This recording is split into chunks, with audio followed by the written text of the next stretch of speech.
Welcome to Pondering the Orb, our special Yuletide episode. I'm your ho-ho host, the Wandering Author Jay Requard, here to talk to you about some wonderful books, introduce you to some great music, and so much more.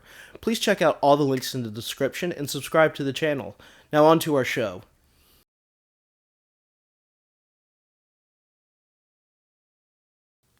In our Final Fantasy selection to close out 2022, this is one of my absolute favorite series, and an author who is a guiding light both for this show and in my life. We ponder the orb, but beforehand she set us on the sea of the soul, seeking the source beyond all things written, worded, and made of the wasted. Le Guin was and remains a delver of the truth, whose words sing as lovingly, valiantly, and brightly now as they did when Wizard of Earthsea debuted in 1968. The EARTHSEA Quartet captures the first 4 books of the original series, before Tales of Earthsea and the equally wonderful The Other Wind joined later on.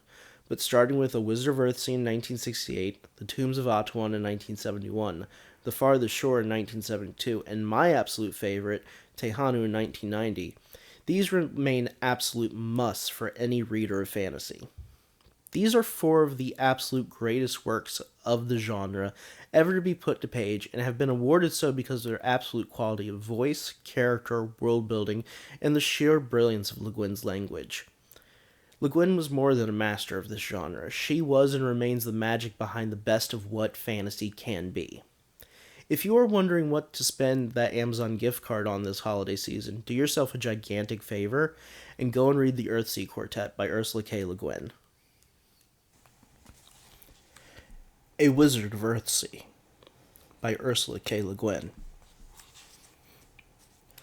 Only in silence, the word. Only in the dark, the light. Only in dying life. Bright the hawk's flight on the empty sky. Taken from the creation of Ea. Chapter 1. Warriors in the Mist. The island of Gaunt, a single mountain that lifts its peak a mile above the storm-racked Northeast Sea, is a land famous for wizards. From the towns in its high valleys to the ports on its dark, narrow bays, many a Gauntish man had gone forth to serve the lords of the archipelago in their cities as a wizard or mage, or, looking for adventure, to wander working magic from isle to isle of all of Earthsea. Of these some say the greatest, and surely the greatest voyager, was the man named Sparrowhawk, who in his day became both Dragon Lord and Archmage. His life is told in the Deed of Ged, and in many songs, but this is a tale of the time before his fame, before the songs were made. He was born in a lonely village called 10 Alders, high on the mountain at the head of the northward vale. Below the village the pastures and the plowlands of the vale slope downward level below level towards the sea, and other towns lie on the bends of the River Ar. Above the village only forests rise ridge behind ridge to the stone and snow of the heights. The name he bore as a child, Dunny, was given to him by his mother, and that and his life were all that she could give him, for she died before he was a year old. His father, the bronzesmith of the village, was a grim, unspeaking man, and since Dunny's 6 brothers were older than he by many years, and went one by one from home to farm the land, or sail the sea, or work as the smith in other towns of the northward vale, there was no one to bring up the child in tenderness. He grew wild, a thriving weed, a tall, quick boy, loud and proud and full of temper. With a few other children of the village he herded goats on the steep meadows above the river springs, and when he was strong enough to push and pull the long bellows sleeves, his father made him work in the smithy, at the high cost in blows and whippings. There was not much work to get out of Dunny. He was always off and away, roaming deep in the forest, swimming in the pools of the River Ar that, like all Gauntish rivers, ran very quick and cold, or climbing by cliff and scarp to the heights above the forest, from which he could see the sea, that broad northern ocean where, past Paragal, no islands are. A sister of his dead mother lived in the village. She had done what was needful for him as a baby, but she had business of her own, and once he could look after himself at all, she paid no more heed to him. But one day when the boy was 7 years old, untaught and knowing nothing of the arts and powers that are in the world, he heard his aunt crying out words to a goat that had jumped up on the thatch of a hut and would not come down. but it came jumping when she cried a certain rhyme to it.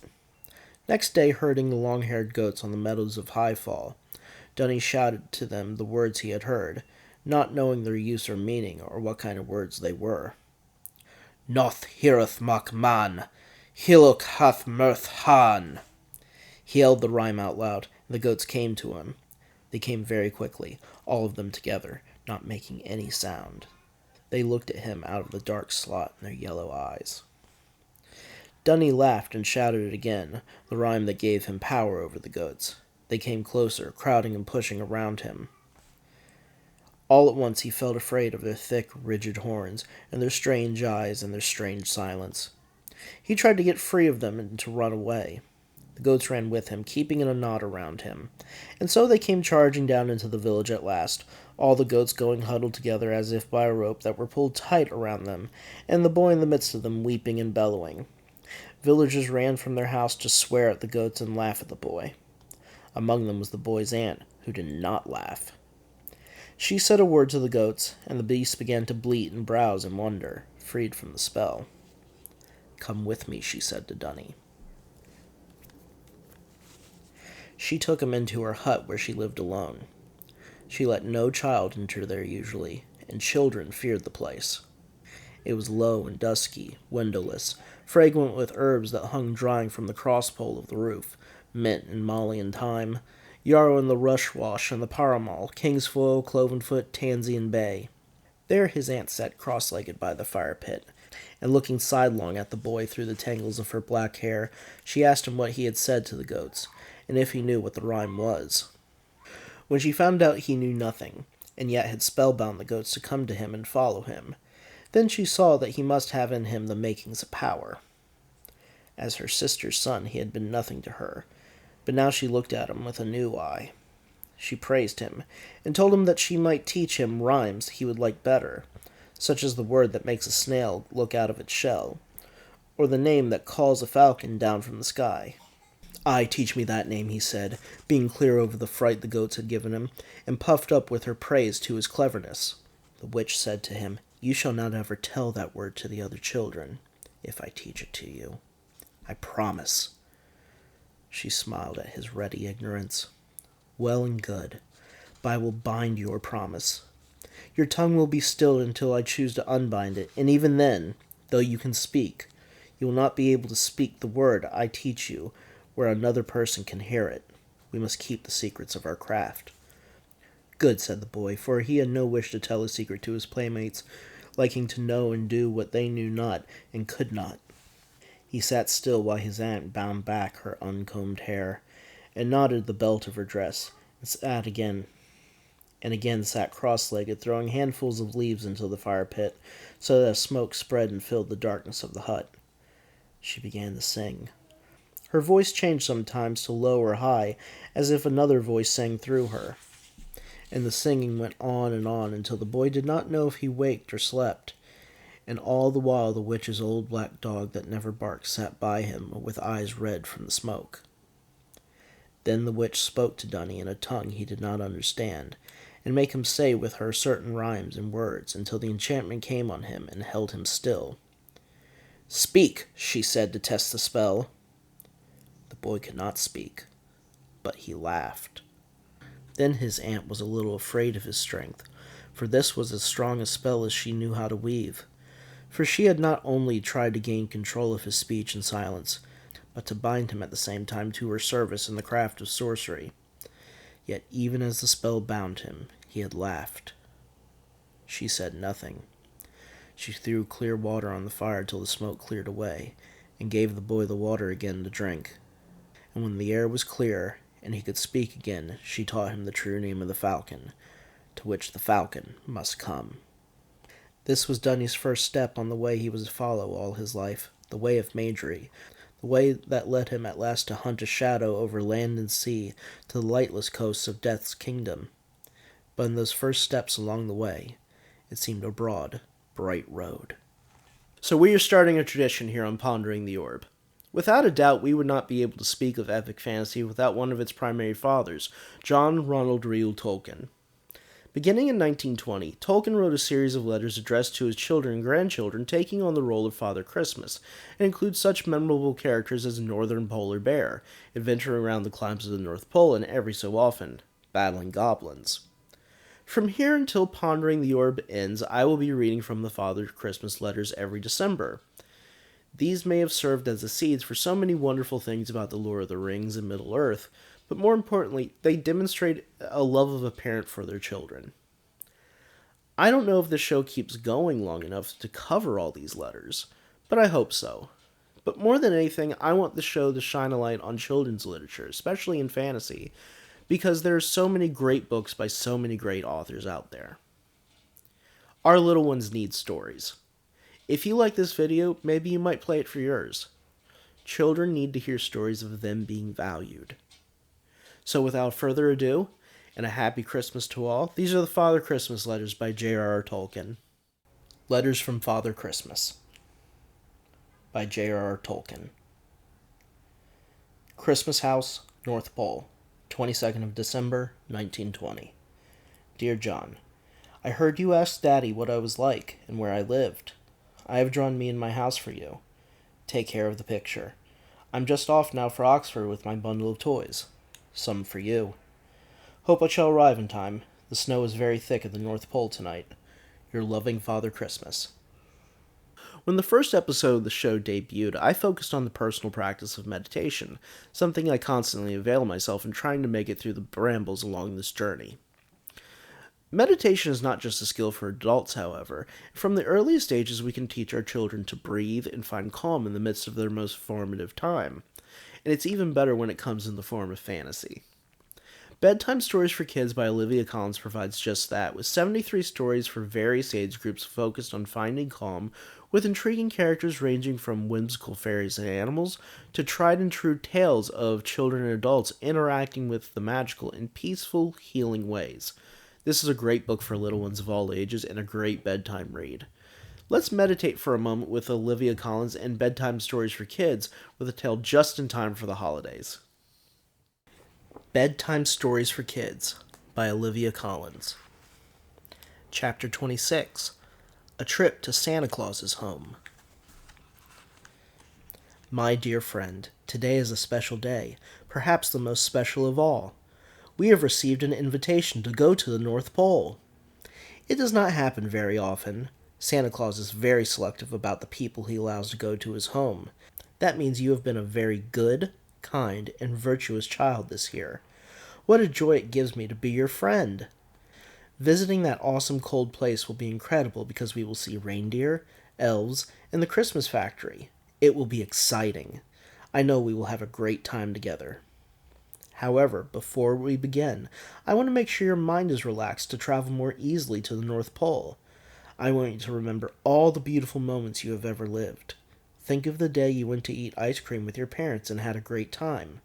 The movie night when you had something delicious for dinner. The day you met your best friend. The first time you saw your pet for the first time. Remembering those moments will help you relax your mind, your heart, and whole body, dear friend. Now I want you to follow my instructions and pay attention to my words. Inhale very calmly, feeling how your arms and legs are filled with tranquility. And now exhale, experiencing how that sensation moves up to your chest and then to your head. Let's do it again. Inhale slowly, as much as you can, and enjoy how your chest inflates like a balloon. Now exhale, and expel all the worries and fears that don't allow you to sleep through the air. One last time, breathe in patiently, slowly, and gently. Hold that air. And then breathe out. You have done it well. The time has come to travel to the North Pole. Imagine you are flying through the sky, and a strong breeze makes you shiver from the cold. You realize you are on a small wooden basket, and there's a flying reindeer in front of you. It is the one that takes you to Santa Claus's home. When it turns to see you, it greets you and tells you his name is Rudolph, and he is delighted to meet you. You both continue the journey through the snowy sky until you finally land. You get off the basket and look at that majestic place. You come across a gorgeous wooden house, which must be Santa Claus and Mrs. Claus's home. You also look at the vast Christmas factory, and you are in awe.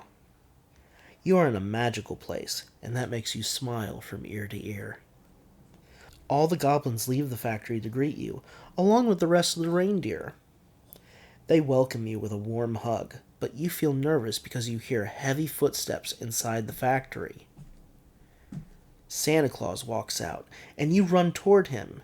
You hug him so hard that the cold goes away, and he gives it back to you.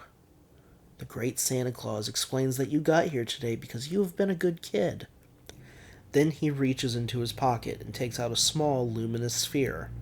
Santa Claus reveals what it is. He tells you that it is a device that will help you sleep every night, and he wants to give it to you because he knows that you deserve to rest. You feel delighted. It is one of the best days of your life. When you take the gift from Santa, your legs become weak, and your body weight disappears. Then, after a few seconds, you realize that you are sound asleep. Good evening, and Merry Christmas, my dear friend.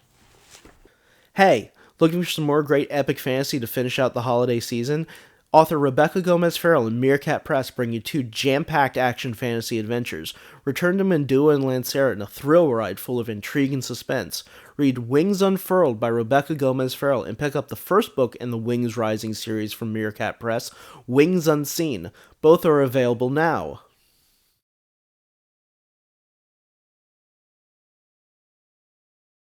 It seems the Lazio region of Rome, Italy is a hotbed for melodic death metal. 4 records in and each more pummeling and nuanced than the last, LUNARSEA pushes the edge of progress, featuring death-heavy arrangements and thrashy hooks and heaps while pressing through with soaring melody. If you're looking for a band with a stellar future and deserving of your attention right now, before they get big, open the valves of your heart to LUNARSEA, and this diamond from their 2019 album, Earthling Terrestri. This song is In Expectancy.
found the koala.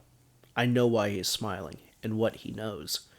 Decisive Koala should be no stranger to any fan of Chillsynth, Synthwave, and Chillwave, as this artist is constantly putting out new and great music that just astounds.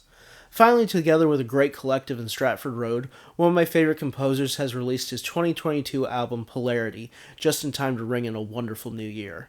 Please enjoy this track, Deep, by Decisive Koala, and I'll see you in the more segment. This album is pure amazement. Go and listen to Polarity by Decisive Koala.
Nathanael Fosaaen is an archaeologist, commentator, and my guest for our More segment.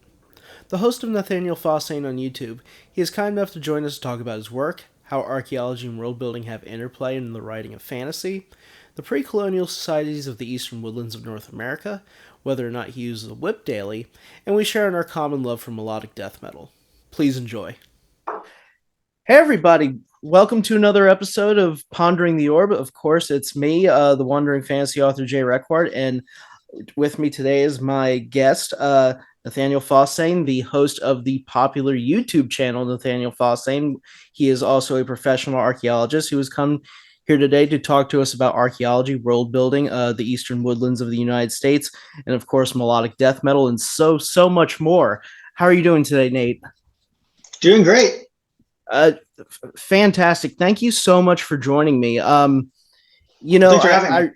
Oh, absolutely. I wanted to bring you here because archaeology and archaeologists hold a unique view in our public consciousness going back to the 19th century, both as literary and pop culture figures, but the actual work of an archaeologist is often more complex and diverse. Can you explain to our audience what you do for a living and kind of what entails your typical day, or in your case, your typical year? Yeah, so what my day entails is going to vary wildly depending on what phase of work that I'm doing and what region that I'm in. So I think the first thing you've got to understand is that in North America, we've got a lot of infrastructure projects that go on. And so we have kind of a three phase system designed to identify and mitigate archaeological materials as those come up. So say like a highway is going through. Right. Just like you have an environmental impact study that has to be done, you also have a cultural impact study to be done, so that we're not, bulldozing, say, like an unmarked African American cemetery or Native American sites or anything like that. So on what we call phase one, that's a survey where we go into the area that's going to be affected by, solar farm, whatever, and we're just spot checking for artifacts or architectural materials or whatever. And this is often, especially in the Southeast, the most brutal part of the job, because that's where we're going into areas that have been clear cut. And so like briars and vines have grown up in its wake. Lots of logging, which causes all kinds of like very treacherous terrain. So that's what phase ones look like. And that's the most really grueling part of the job. But if we find sites that are identified and we suspect that there might be some kind of research data potential at that point, then we'll move forward to phase two, which is where typically we'll put in those like 1 by 1 meter square excavation units. And that's designed to figure out, okay, we've got stuff here, but does it mean anything? Is there enough intact here that it matters? So I've been on sites where, there were artifacts everywhere, but it was in the middle of a plowed cornfield in Georgia, and there was no stratigraphy. Like everything was sitting on top of subsoil that's like it turned red during the ice age. So it's really, really old soil. Or maybe it's all been bulldozed, or just there's no data potential left. But on the rare occasions that we do get those sites that, okay, there's stuff here and there's integrity that can produce some actual information, then we go on to what's called a phase three, which is data recovery, which is really more the kinds of excavations that you think of when you think of archaeology, they grit it out with the string and digging by like shovel and trowel and things like that. And that's what I'm working on right now. Gotcha. Okay. So how much of your year or how much of your time is taken up by research versus being out in the field? So previously it was mostly research because I was in graduate school doing research.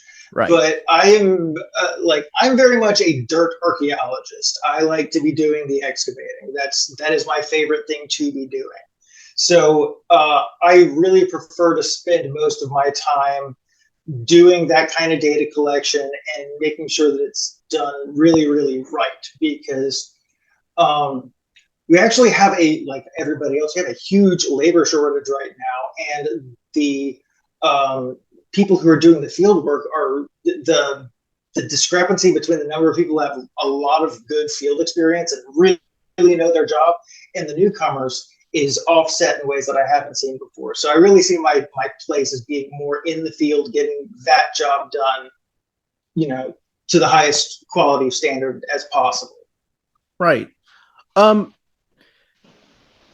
Touching real quick, what drew you into this discipline and profession? Like many occupations in material sciences, and you've kind of touched on it, you really have to hustle. What drew you to this life that you've chosen? Because you're out in the field and you're working kind of all the time and you always have to stay busy in a sense. Yeah. Well, hilariously, I was supposed to be like a prosecuting attorney until I was like 17. That was the life plan, but what happened there? Well, a few things happened around the same time. First, a biology teacher told me, "You're not a lawyer. You're a scientist. Like you're supposed to be doing science. You don't think like a lawyer." And some other conversations that I had with some actual attorneys kind of led me to believe, yeah, that job seems miserable. And so I kind of had this like whole crisis of like, well, now what do I do? Because since I was like 8 years old, I wanted to be a prosecuting attorney. And I remember watching like the History Channel back when the History Channel was the History Channel, and seeing like Zaihawas like talk just passionately, enthusiastically about Egyptology, and it was like, I want that. Like, that dude loves his job, and that's what I want. And so like I went to App State knowing I want to be an archaeologist. Awesome. So we've spoken behind the scenes, and you have many diverse interests. We've actually been speaking for years behind the scenes, if I stop and think about it. About a decade. About a decade. Yeah. You have so many interests in so many different cultures, but you chose to specialize in the Eastern Woodlands of North America here in the United States, with a specific focus on the indigenous peoples of America who inhabited those lands before colonial settlers came and colonized it and forcibly resettled the native inhabitants. This period of history is also known as the pre-Columbian era. Pre-Columbian era. Mm-hmm. What is it about this particular part of history in the world that centered your career and your choices of study? Well, that ultimately happened by kind of prodigious luck, because originally my interest was like in the Indo-European question, like expansion of that language, and kind of that like twilight zone where like the Romans are literate, but the people of Northern Europe aren't. So like everything we know about them is like through that filter. Like that was really my interest, was like going after the stuff that the Romans are talking about and figuring out what they're right about and what they're wrong about. Right. But when I went to App State, I knew basically nothing about the archaeology of my own country, like most people in America. And, you know, it was versed in like Egypt and Rome and, you know, the cultures that matter according to like the Western canon. But all of the archaeology professors at App State were Southeastern pre-contact and early contact specialists. And so I was really like immersed in those questions. And one of the big thing that kept me here was that the cultures of North America, they confuse the shit out of people who are used to Eurasia. They do not make sense. They violate all of the expectations and the rules about like, this is how things work. And that's really fascinating to me, is being able to like speak back against those narratives of like, this is how culture and history operate, because they're always coming from like, you know, some old white dude who's seeing the you know, the world through the lens of like these urbanized societies that have agriculture, are like the apex of human, like this is the goal. But North Americans don't see that as the goal. In fact, they kind of seem to be deliberately trying to avoid it. Interesting. Let's touch on a few things, because you brought up, you know, how startlingly different the cultures of North America are from the Eurasian perspective. But before we get on into that, you brought up some things in some of my previous questions. We, of course, had a pandemic. What was archaeology like before the pandemic, and what is it like now? We're clearly still in a pandemic, but culture for the most part and the economy for the most part, we're all unfortunately acting like we're moving on. But what was archaeology or your industry like before COVID appeared, and what's it like now? Because you mentioned that there's a worker shortage and that there's a real gulf of experience between knowledgeable people out on the sites and, of course, these newcomers who don't have the experience that you do. Yeah, I have because I'm a dirt archaeologist, I have a really biased perspective on that, and I know I have a really biased perspective on that, so I don't want to like start going on that kind of sermon. But there, it kind of seems to have to do a lot with a lot of the people that I worked with prior to the pandemic have either moved up or moved out. They've been promoted into higher positions or they've gone into other industries. Right. And so there's this huge void, and the only people there to fill that void are recent graduates. Mm-hmm. But at the same time, most people who go to school and are getting anthropology degrees and studying archaeology are not being told, when you graduate, the main thing you're doing is going to do field work. Most people who get an undergrad degree are being encouraged to go into master's programs directly. And so a lot of people who are graduating don't really see or understand how the industrial side of things, what we call cultural resource management, that they don't see that as like the expected norm for where they're supposed to go first before they start going into academia. But there's a much bigger paradigm shift that happened kind of concurrent with COVID, and that was the Black Lives Matter movement. Okay. And this is something that has been coming to a head for a while now, and we're probably going to get into this in more detail later, but we have the concept of like descendant communities.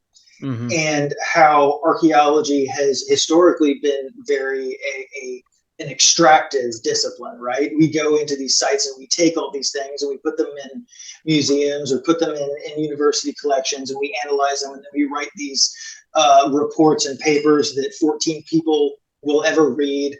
And they're all like specialists, and nothing really goes back to the communities that produced them.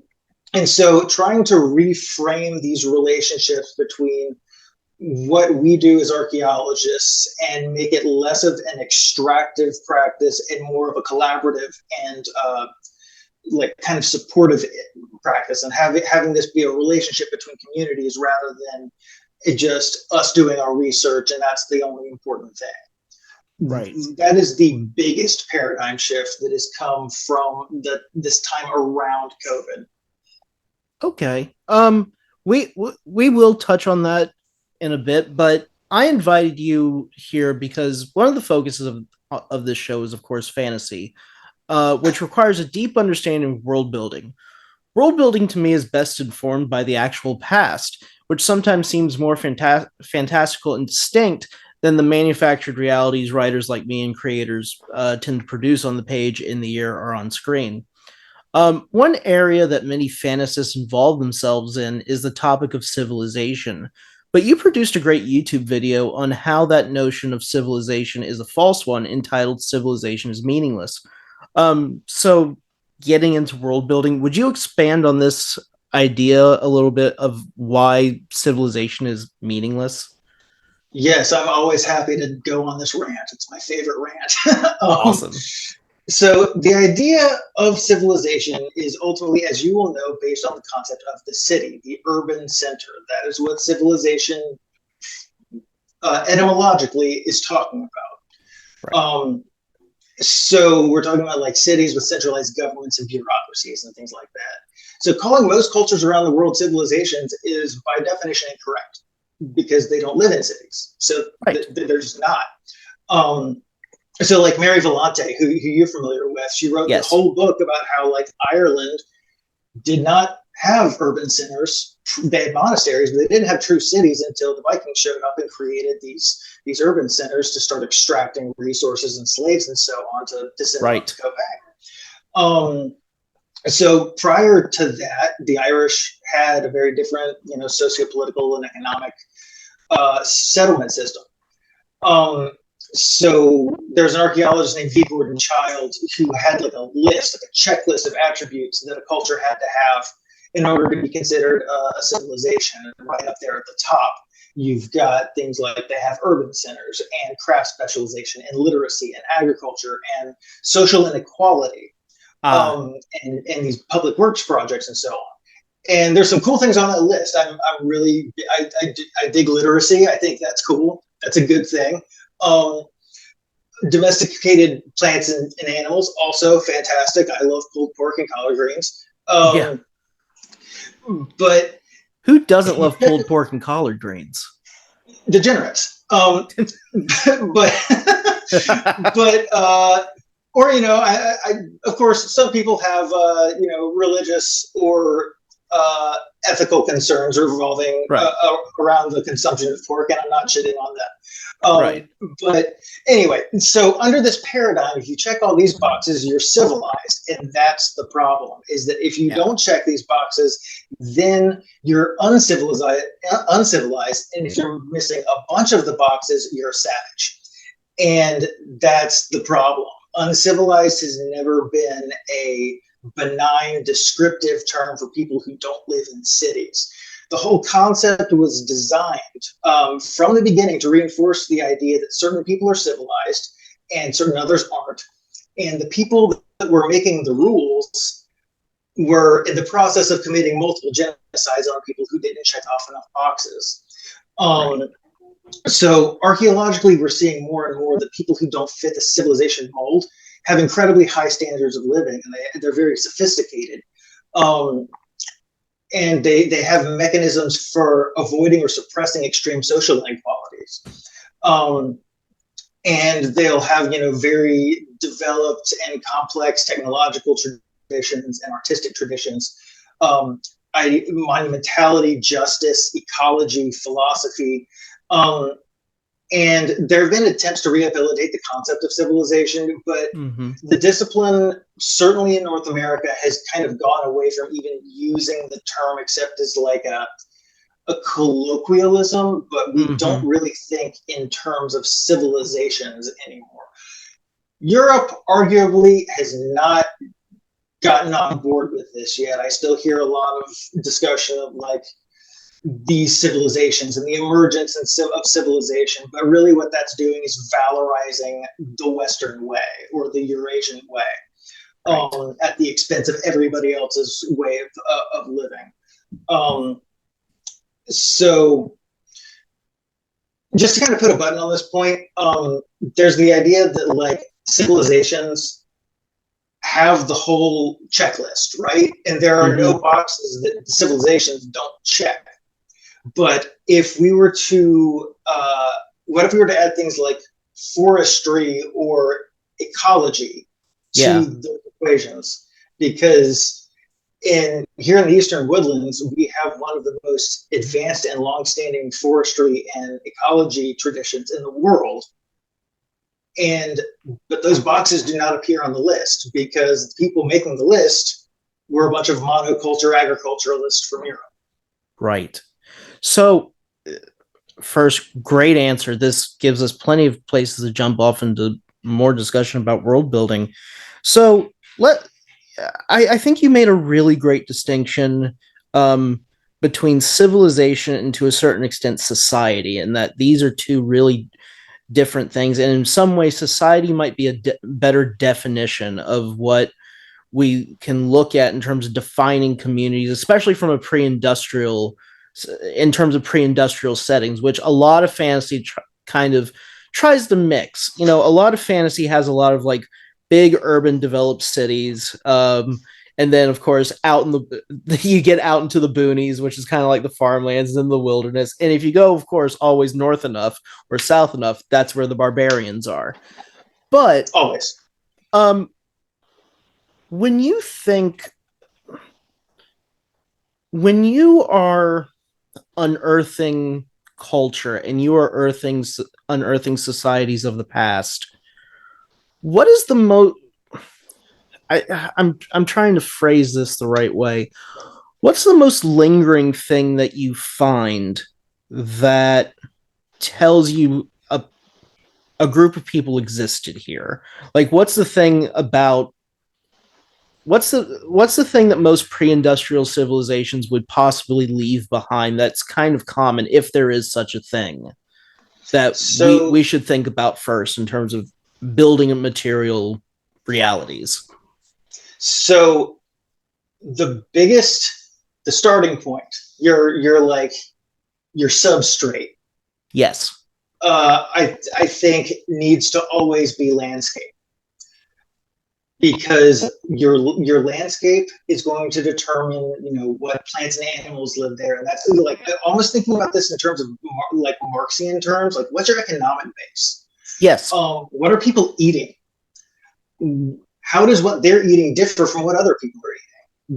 What are their resources and exchange networks? Having that kind of rich, thick description of not just like, here's the things that we make that like, you know, we have this like spear style that is very particular. We have this like pottery style that's very particular. What about we make this pottery because its shape is well designed to produce, maybe they're making salt pans to extract salt from a salt lake or something like that. And that's why you have all of these things. That kind of material culture as it's tied to the environment and the economic base. And when I say economic base, I'm not talking about like the stock market. I'm talking about the industries. Like, yeah, how many hunting, chickens do you farming. How many chickens do you have? Like, how much grain do you like, really have? Do you have chickens store? at all? What Yes. Do you grow crops or not? If you are growing crops, are they like wheat, grain, barley? Are they sunflower, maygrass? Right. Where do mushrooms fit into your society? Right. What species of trees are important for the construction? Do you have the trees to construct with? These are all the kinds of things that archaeologists are really thinking about, is like the everyday lives of individual people who are not the heroes of the story. Right.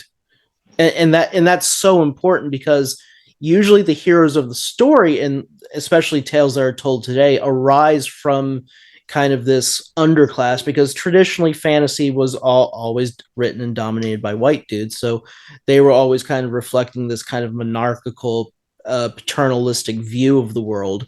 But now a lot of modern fantasy really tries to kind of pull from the underclass, pull from the common class, pull from the people that are actually having to go through their day and actually figure out a way to survive, versus people that are just thriving because they have people serving around them. One thing that you mentioned was kind of the importance of mycology, or the mushrooms. Kind of touching on mycology for a moment, and that how much does pharmacology, or the ethnobiological history of a specific area play into constructing an archaeological record of a people, as you're researching and as you're digging their artifacts? I would argue that plants and animals are the most important things. That is the most fundamental to what, certainly to what I do, and also my advisor and mentor in graduate school. Her name's Candy Hollenbach. She's a paleoethnobotanist, so her focus is on the plant remains that come off of archaeological sites. Right. And it's huge, because when we're looking at these questions like plant domestication and how these so like I can kind of go off on this tangent a little bit.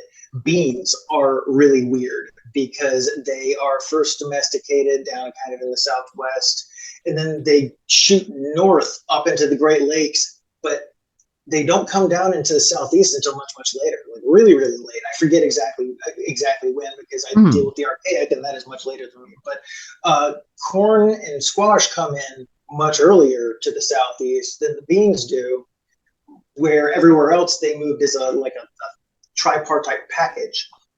And so looking at that and trying to understand like what's going on socially between these groups, that like people in the Southeast are like, yeah, the corn and the squash is cool, but you can keep your beans. We don't need those right now. Right. Eventually they do. Like we don't really know or understand what's going on there. But it does spark some interesting questions about what's going on socially, or what those beans might have meant to those people who decided they didn't need them. Interesting.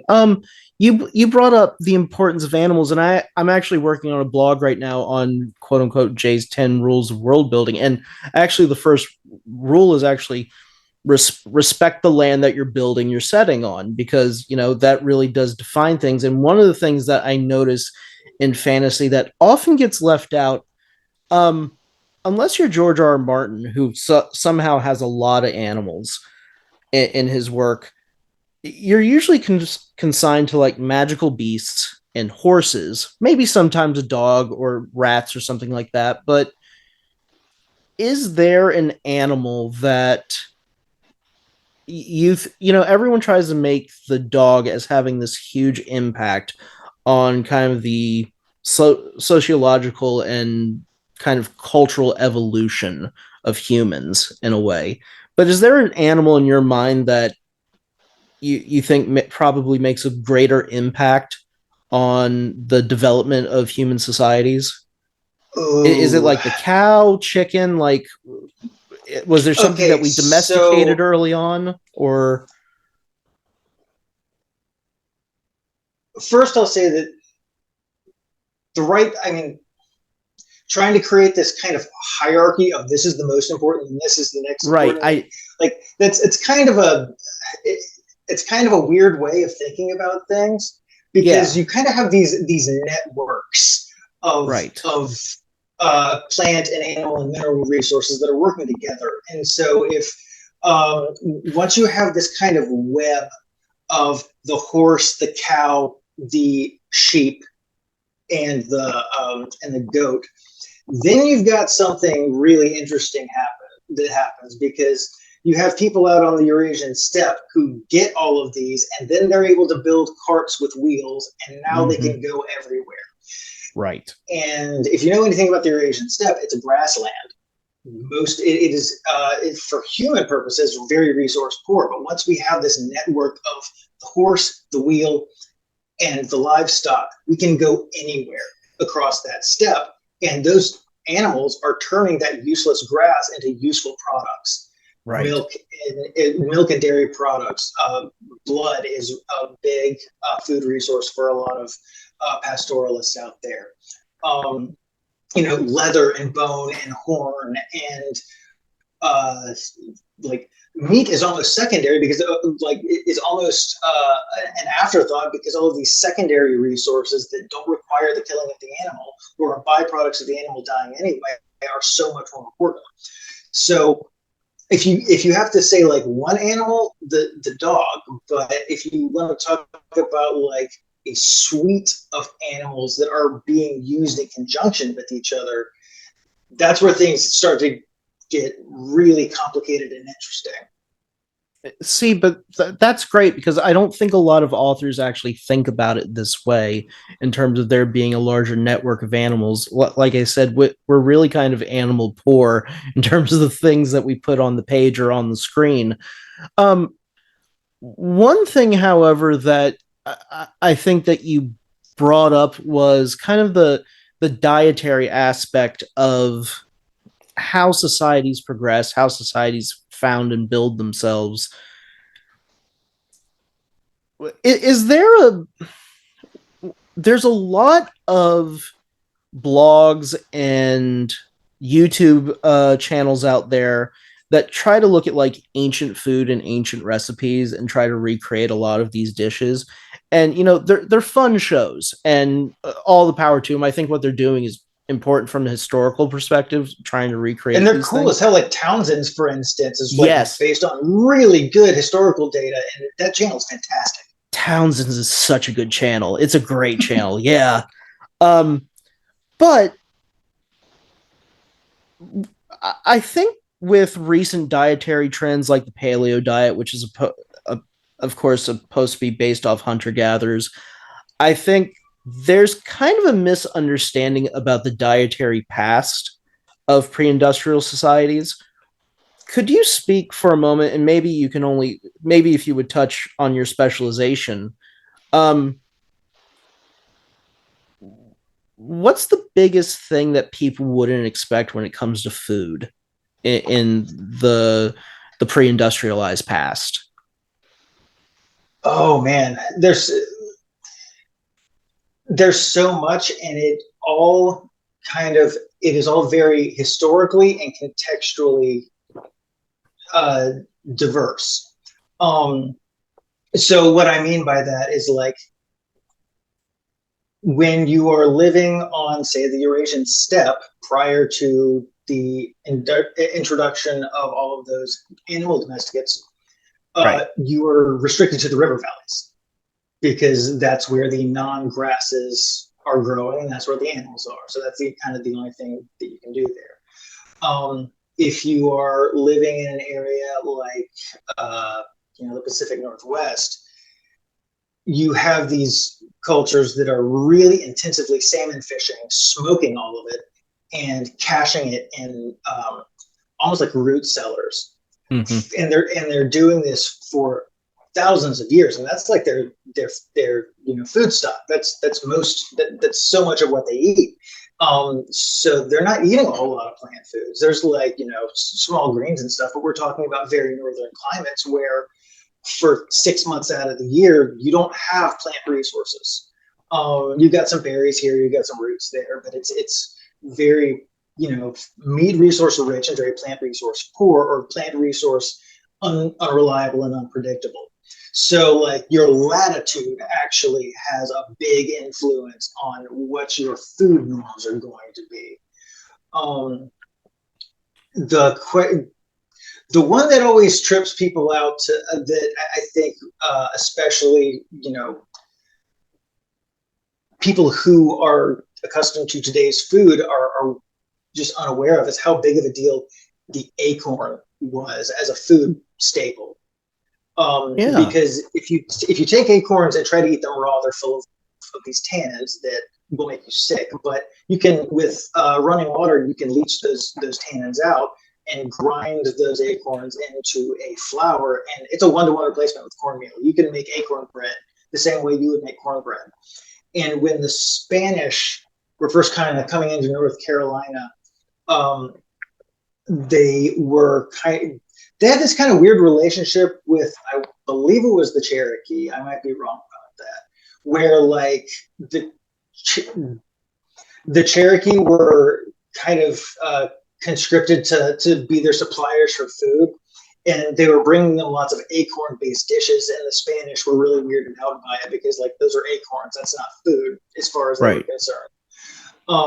But for a lot of people in the Eastern Woodlands, mast resources, acorns, hickory nuts, all these things, these are like your plant food based because it's storable and it lasts a long time. You roast those acorns to kill off the parasites, and you can store those for long periods of time. They're very nutrient rich.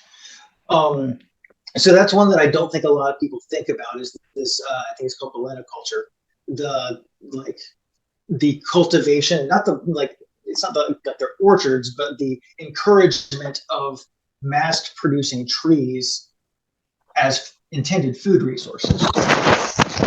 Oh, no worries. So it's great that you bring up the acorn, because elves for a long time have been kind of a mysterious thing in fantasy that kind of gets built out here, kind of gets built out there. They either have these big kind of gleaming cities that you see in Lord of the Rings, or they're kind of growing their cities out in the woods, and they're wearing hides, kind of like Elder Scrolls with God, what are the wood elves called? Damn, I can't remember at the moment. It's too much fantasy. But but when it seems like you're describing in many ways, not necessarily a harvesting culture. Like there aren't these groups sitting, or are these groups that are living off these nuts? Are they kind of sitting around the area, or are they moving throughout the year to different places that have different nut trees, or are nut bearing trees one of those things where like it produces enough that they were actually able to stay and settle in a place for a long winter and go through the summer and hunt in that area? Or were these pre-industrialized societies and groups always kind of on the move? It kind of depends. So, like in Japan, you have a very similar thing going on with the Jomon culture. Mm-hmm. And sometimes they seem much more sedentary, or at least like 2-season migration, like a summer village, winter village, or something like that. Eastern Woodlands, it changes depending on time period and what's going on environmentally. But something important to understand about relying on mass resources, these nuts and things, is that trees don't produce the same number of them every single year. Right. What they do is they produce these like small crops for years, year after year after year, and then they produce what's called a bumper crop, which is like 4 or 5 times their normal amount. And they do this as an adaptation.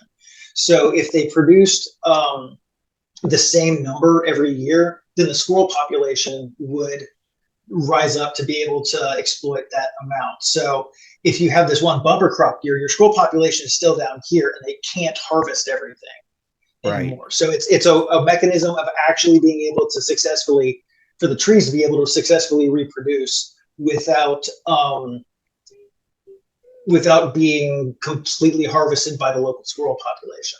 So when you're relying on this as a resource, you kind of have to anticipate when that bumper crop is going to show up, and then hit it hard and store it up somewhere. So you're also looking at situations where like different areas on the landscape are having those bumper crop years on different years. So you have to have this generational knowledge of what that schedule is looking like to know where to go to exploit those resources. So it does lend itself to a sort of semi-sedentism, but also you do have to be able to move around and get to the resources when they're available. Right. Stepping off of acorns and nuts, and I think you termed it as polenta culture? Balenta culture. Balenta culture. Balenta? With B? With an N. No T. No T. Okay.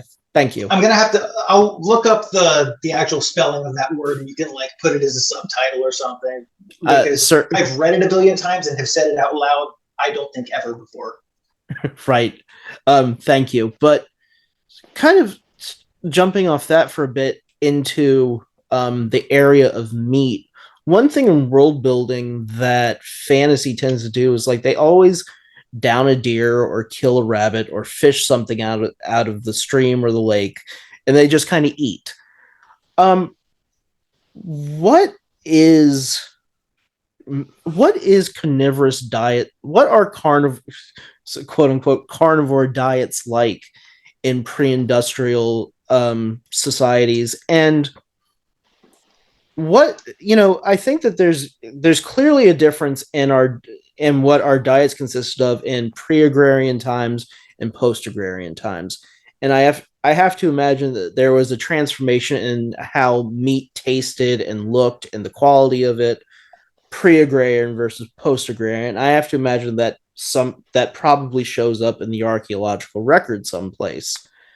What was meat eating like for pre-industrial societies and pre-agrarian societies? Was there were they limited to a certain amount? Were they limited to certain types of meat and certain animals? Was it more hunting, or was there already a domestication going on? So pre-agriculture, again, we're painting with very broad brushes here. Of course. It's going to depend on what time, what group, and what environment they're in. So, for instance, there's this kind of semi-famous now paper that, like within the community, it gets talked about a fair amount by Tom White and Matt Compton about how this one particular group of Cherokee in North Carolina were called frog eaters as a derogatory term by all the other Cherokee that surrounded them. Because for the one group, frog is food, and for everyone else, frog is not food. So that's just kind of a funny archaeological anecdote where we've actually got a couple of sites where we have these mass burials of frog bones, but all the heads are missing. That's kind of part of the processing, because a lot of like toads have those poison pads on the backs of their heads that you'll either poison yourself or start hallucinating if you consume them, so you have to remove them. So that's one of those examples of like how kind of community of identity might exploit a certain meat resource that no one else considers to be food, in a very, very particular time, place, and social environment. But speaking much more generally, before you have dairy animals, it's difficult to get enough fat in the diet. So there's a couple of ways of dealing with that. One is by processing some of that mast into oil. Especially hickory nuts are very good for this because they're very oily, rich foodstuffs. Sunflower is also good for this. But something that we see a lot of is bone grease production. And this is the practice of, after you've taken the animal and butchered it for the parts that you want. And that's the other thing. Not everything that was procured at the kill site, that whole animal doesn't always get butchered and make it back to the home base to get eaten. Stuff gets left behind. There are a lot of there's a lot of parts of that body that are not very meat rich or nutritious, and they might not have a whole lot of particular like tool manufacturer value, or maybe you don't need the tools that you would make out of those bones, so those get left behind. It's very rare to see the entire animal always being brought back, unless it's like really in close proximity to the base camp. So once you've filtered out the stuff that got left behind versus the stuff that got brought in, and you consume all that meat, you have this bone pile.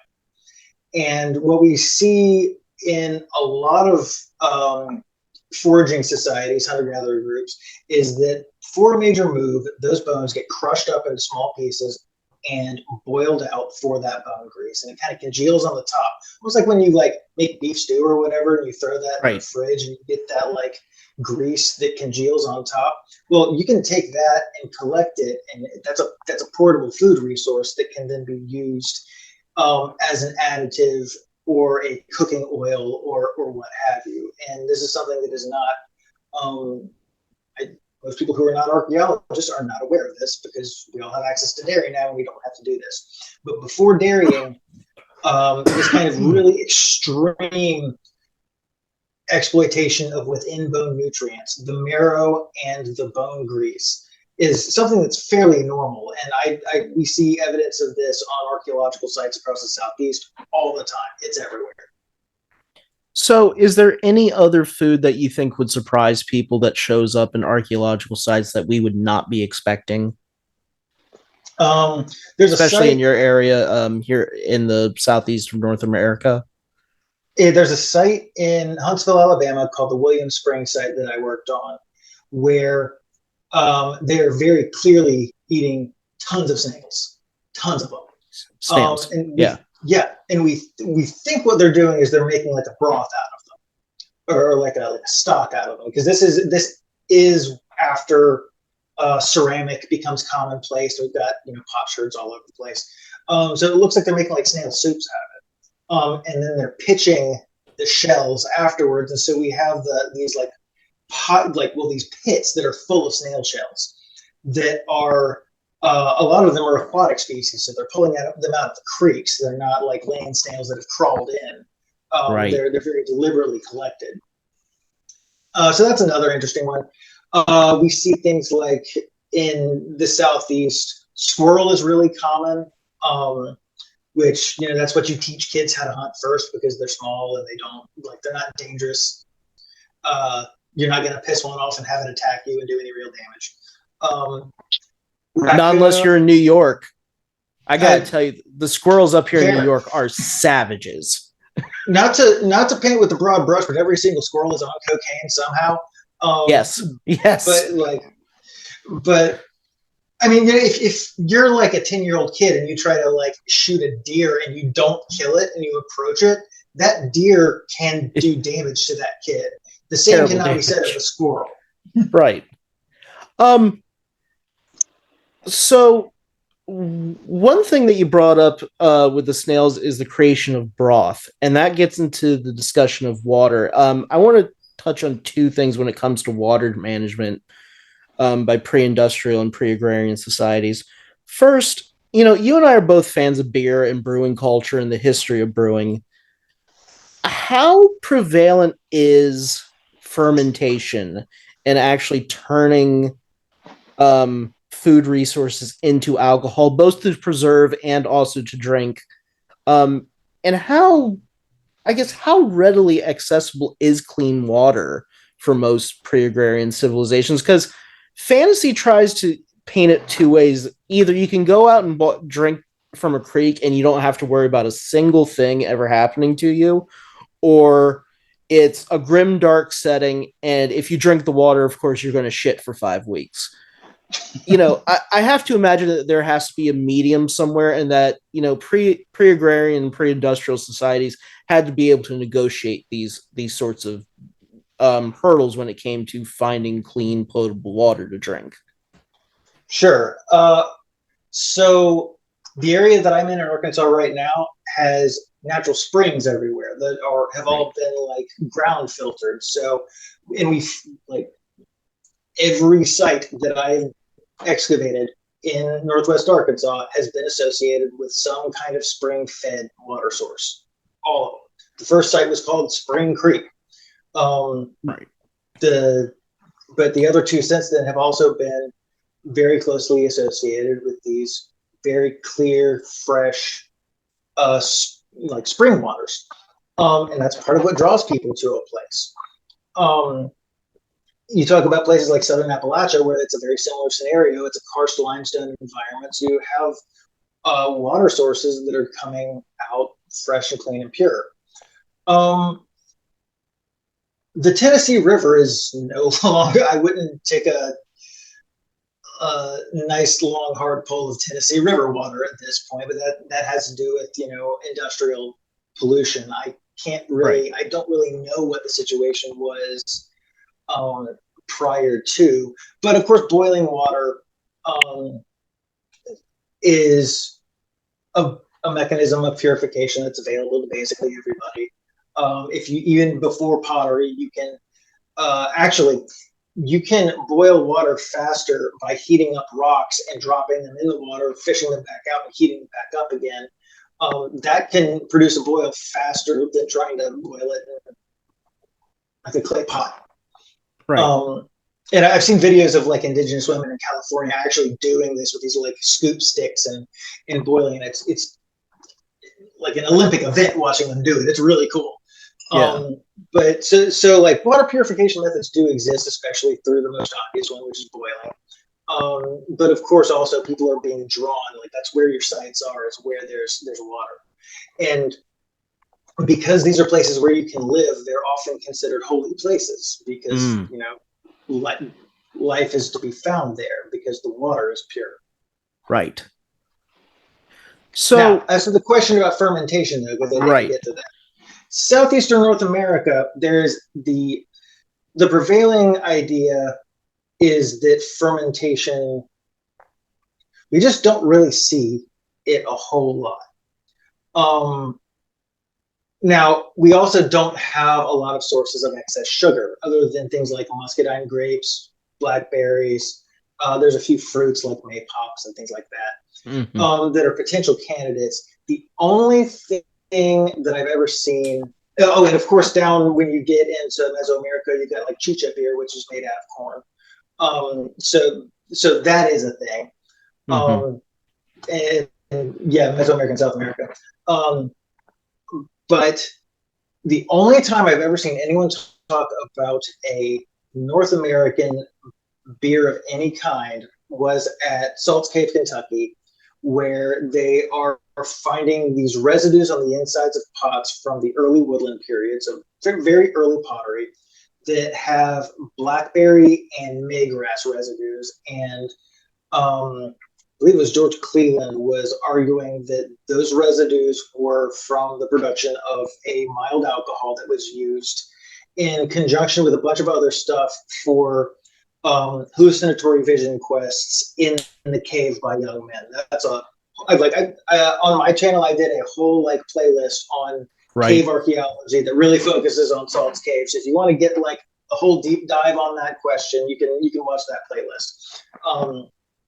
But yeah, that's like the one time I've seen alcohol or fermentation as as we're thinking that, not for breads or for those kind of but like fermented beverages. That's the only time I've ever seen it really like anyone really pitch that idea happening in the Eastern Woodlands.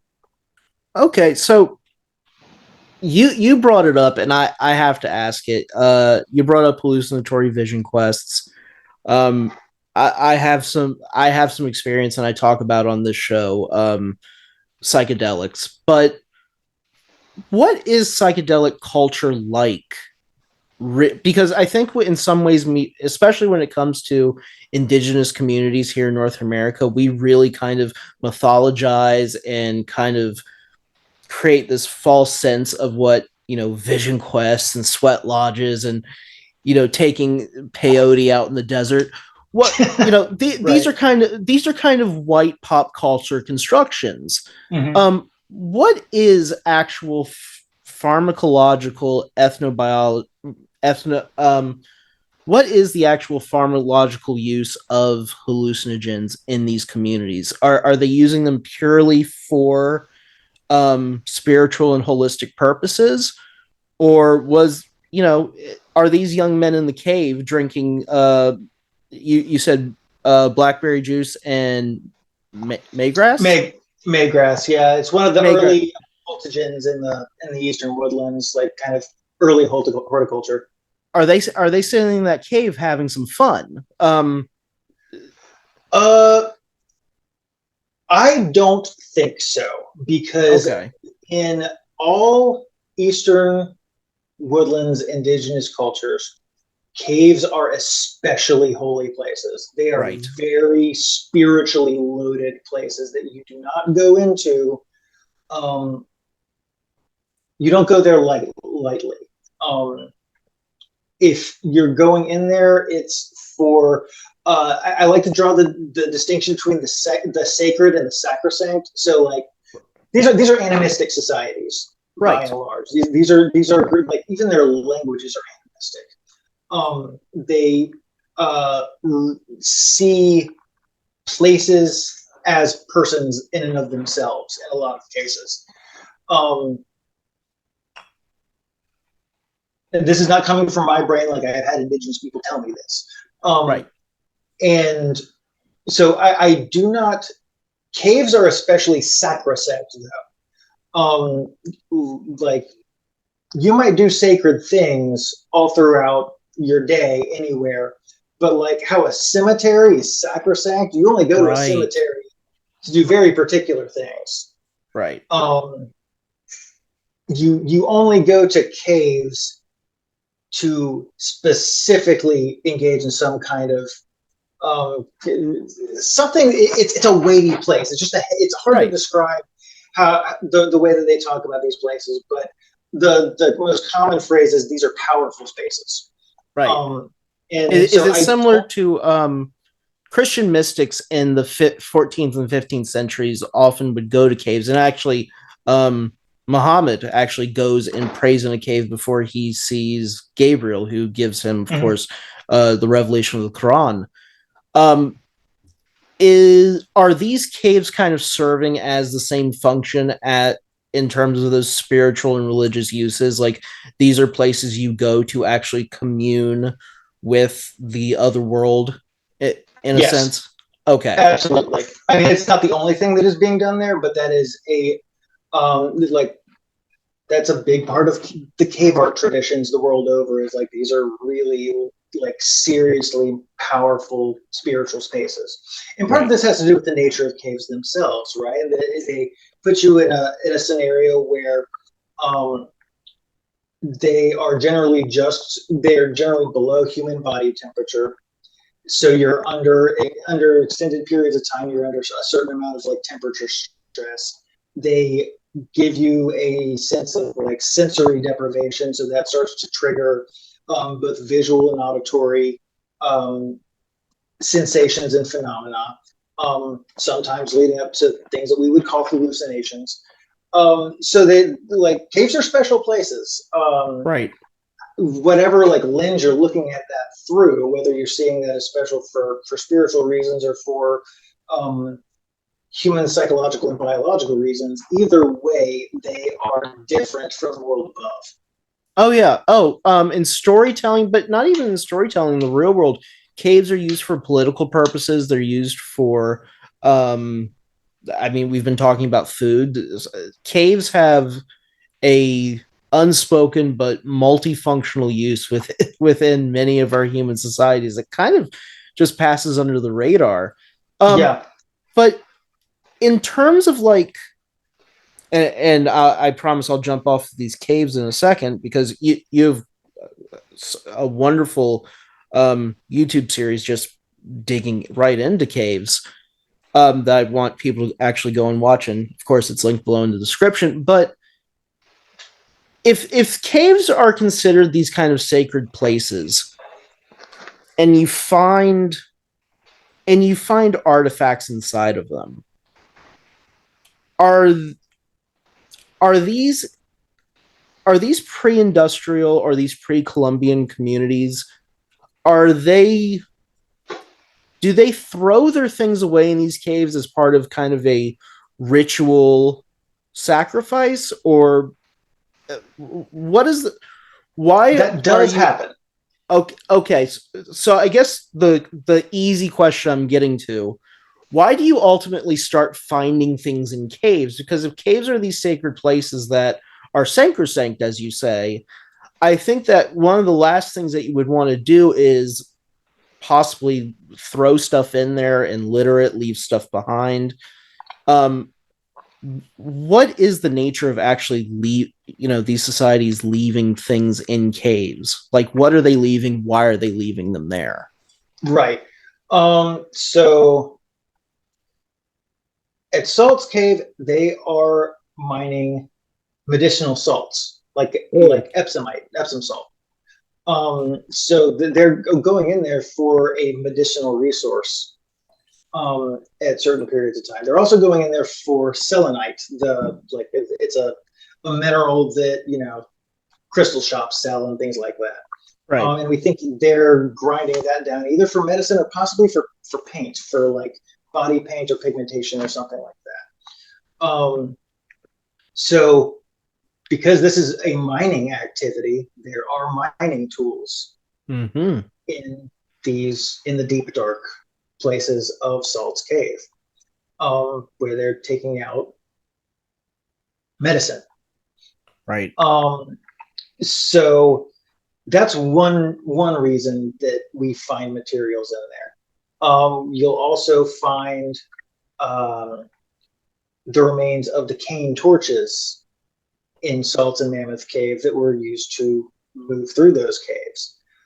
Because the cave is so long that one torch only burns for 45 minutes. So if you're going to be in there for a longer period of time, you actually have to have caches of torches ready to go as you're moving through these spaces. So there's a lot of planning that has to be done. It defeats the notion of just carrying a torch through the dungeon for 6 hours on end. And sure, I mean, if you're playing D&D, I don't want to make it that complicated because that's an annoying mechanic. But if you want to get into the hyper-realistic D&D, then you got to think about having these cane torch caches around. Right. So one more world building question, then we'll jump off to things, but we'll definitely be coming back to this. So we've kind of touched on food, we've touched on water, we've touched on, a sense, religion and shelter. When it comes to like clothing and jewelry, how much do you find at these sites, and how important is how important is the material aesthetic to these pre-agrarian societies? Oh man, that's a whole can of worms because we fight about this. Like, this is something that archaeologists fight about This is why I wanted to ask. Yeah. So one of the questions about like so some of your viewers might be familiar with the concept of the Clovis point. I'm sure you can put up a picture of one over here. Yes. But so Clovis point is kind of this what we call a lancelet spear type that has these two little scars on either side of it, called flute scars that run up the center, and it kind of thins it out and makes it easy to have.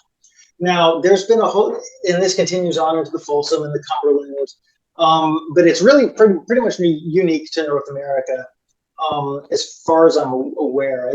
I've seen maybe something that emulates it a little bit other places, but like to have a really strong tradition of it, North America is kind of the hub for the fluted lancelet point. And the question is this a purely functional thing, or is this a kind of a signal to other people that you might encounter that I am a part of the group that does this, or I am able to do this? Right. And I can do it and you can't, or something like that. And so then take that and apply it to all of the other projectile types. Are these the shape that they are because of some kind of functional advantage, or is this a signal of identity? And how the hell are we supposed to know? And being like, the amount of work that has gone into trying to tease that question apart is much ink has been spilt over this question. And so then when you get into other materials that are much more outwardly we recognize them more immediately as aesthetic in nature. So like the decorations on the outside of pottery, or things like clothing we don't find very much, because, you know, perishable material, you find them in caves. You find like woven grass slippers and feathered capes and things like that in certain cave, or at least you used to before they all got looted out, in cave sites. So like sometimes you do find things like that, but the hard material that we tend to find, people are decorators. People elaborate things. Every trowel that I own is very elaborately decorated because it's something that it kind of signals that it's mine and I've invested time into it. And when I do that, I am less likely to lose it because I put some work into it. So of course, like we're talking about, people and the aesthetics of their things are going to be important to them. I've found things like atlatl handles at the spear throwers that are kind of elaborately carved up and decorated with linear incisions and triangular patterns and things like that. So yeah, you do see decor on stuff, but the things that get decorated are so frequently the things that don't survive. So it's hard to address that in most archaeological contexts. Okay, great answer. I wanted to jump back to the Eastern Woodlands, but you brought up something, of course, that just sparked another question. If you had to take a side on that debate of function versus aesthetic, what, and this is purely off the top of your head, this is you conjecturing,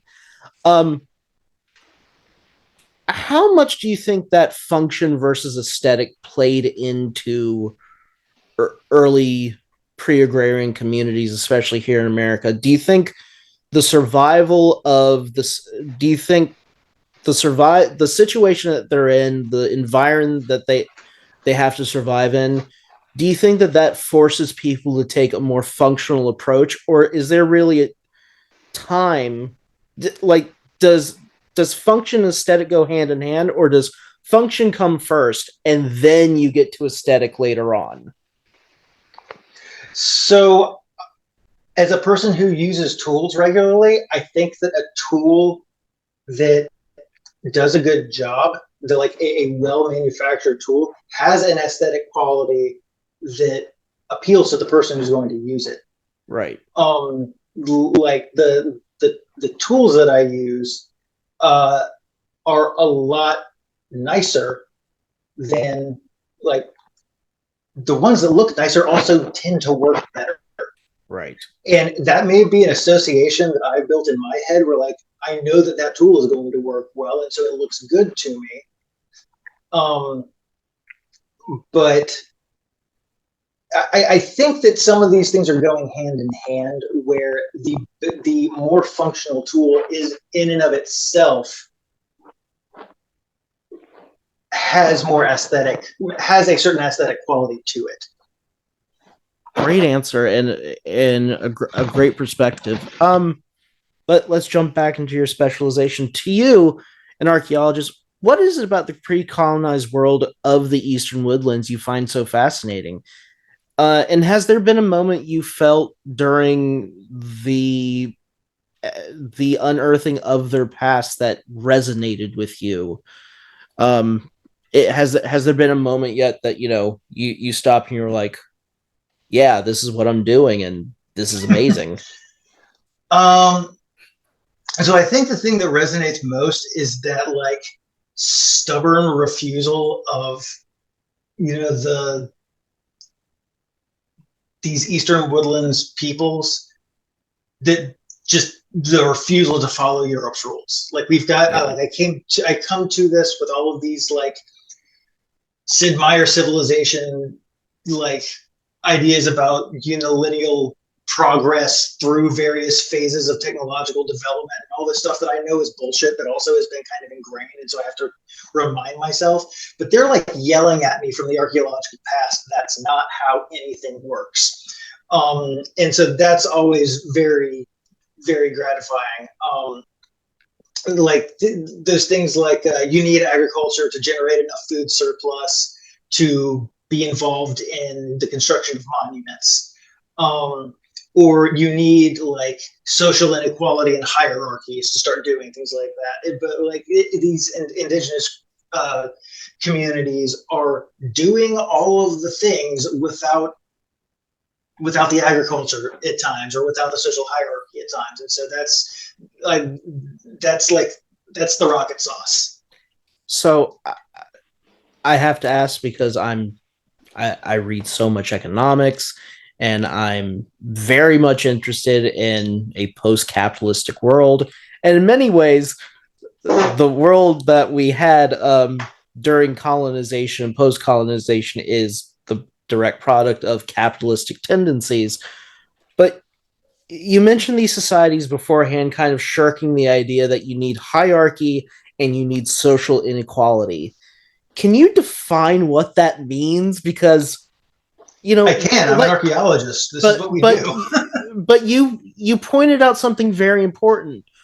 It is baked into us, this idea that there has to be a hierarchy, that society has to be built from kind of this top to bottom idea, and that there are people who are going to lose and that there's people who are going to win, and that's just the way it is.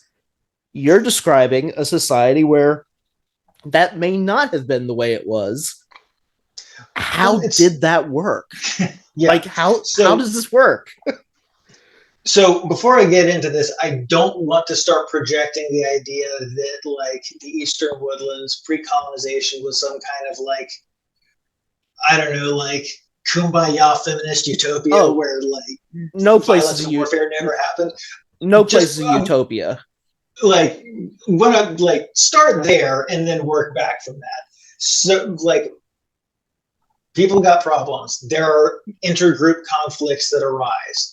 There is jockeying for prestige and clout and things like this. But when we're talking about social hierarchy, we're talking about people occupy different places in society. So, like, we have if you live in a city, if you live in a state, you have a governor. Yes. If that governor dies, or if that governor is removed from office, someone else gets put in that place. We have a structure of governor, and someone is going to be occupying it. What we've got going on here is much more a situation of, it looks like situational leadership, and perhaps also kind of more phase of life kind of things, where you have, like, councils of elders, or or things like that are making decisions. And sometimes some people will have what we call achieved status. They will be able to, something about their biography will cause people to start doing the things that they want to do.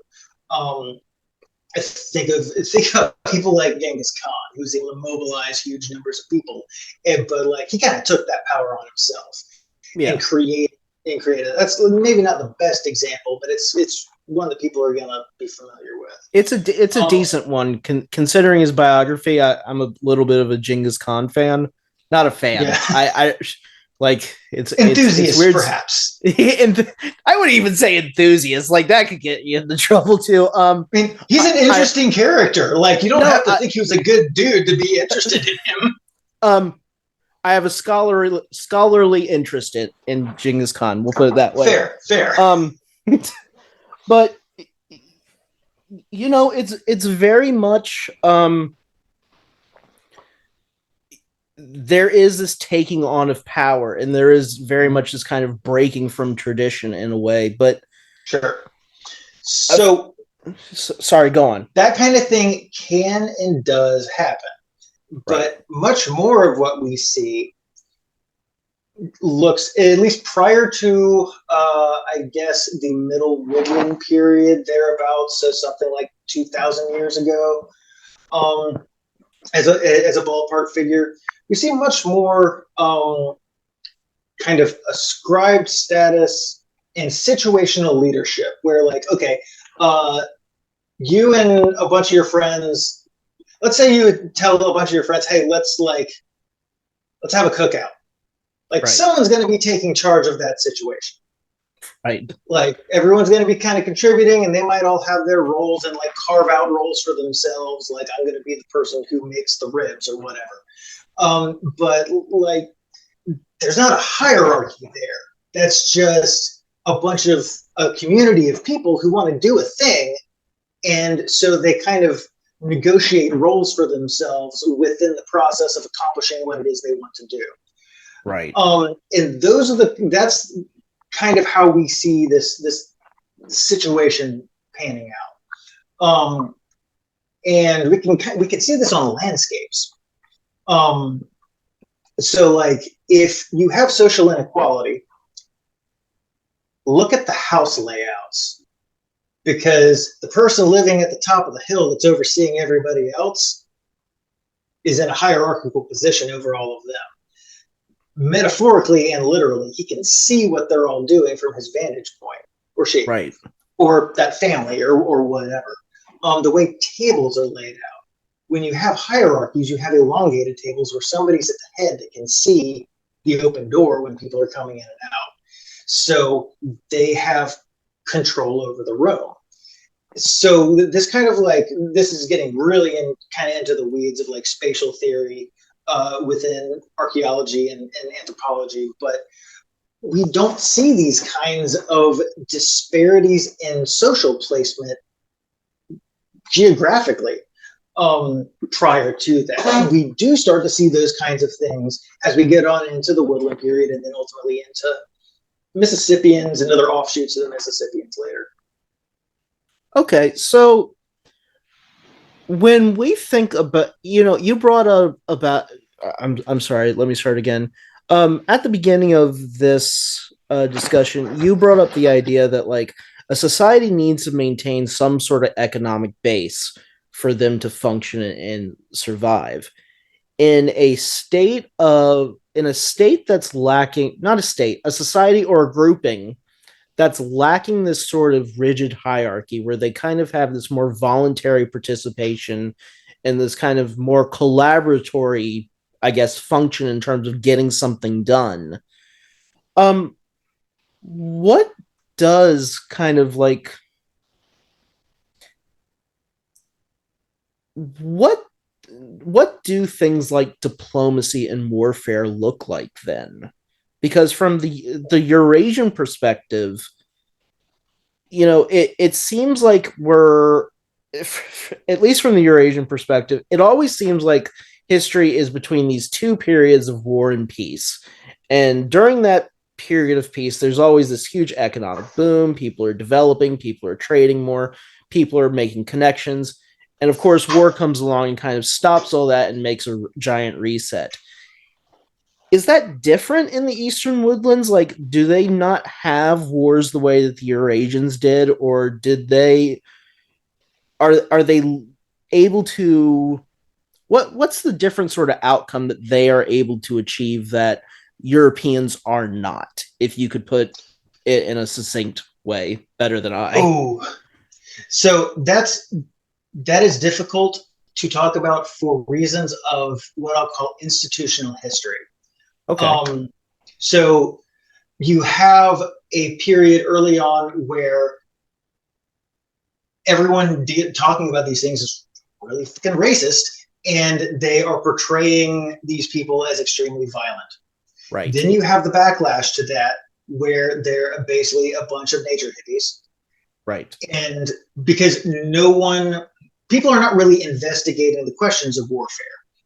Yeah. Because they're trying to answer all the other questions about all the constructive, cool stuff that people were doing. Because we've been talking about the violence for, the last, 20 years or whatever. We want to move on to other questions of interest. How they lived. In the 90s, like, it's not unreasonable to say, hey, there are other things that we could be talking about. Right. It wasn't until like the late 90s that we really started looking at conflict again.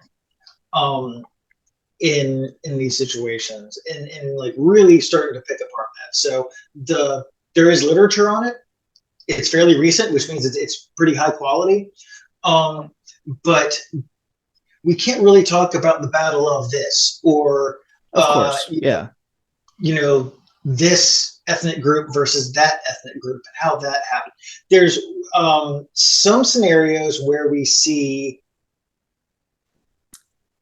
like, there's the Miller II expansion, which the Miller II is an archaeological phase that's, some 1,500 plus years old. So, 500-ish, I want to say AD. And they're expanding really, really quickly. Meanwhile, in kind of like the Alabama region, you have kind of more population stagnation. They kind of hit their, I don't know, carrying capacity, or they're just not expanding quite as much.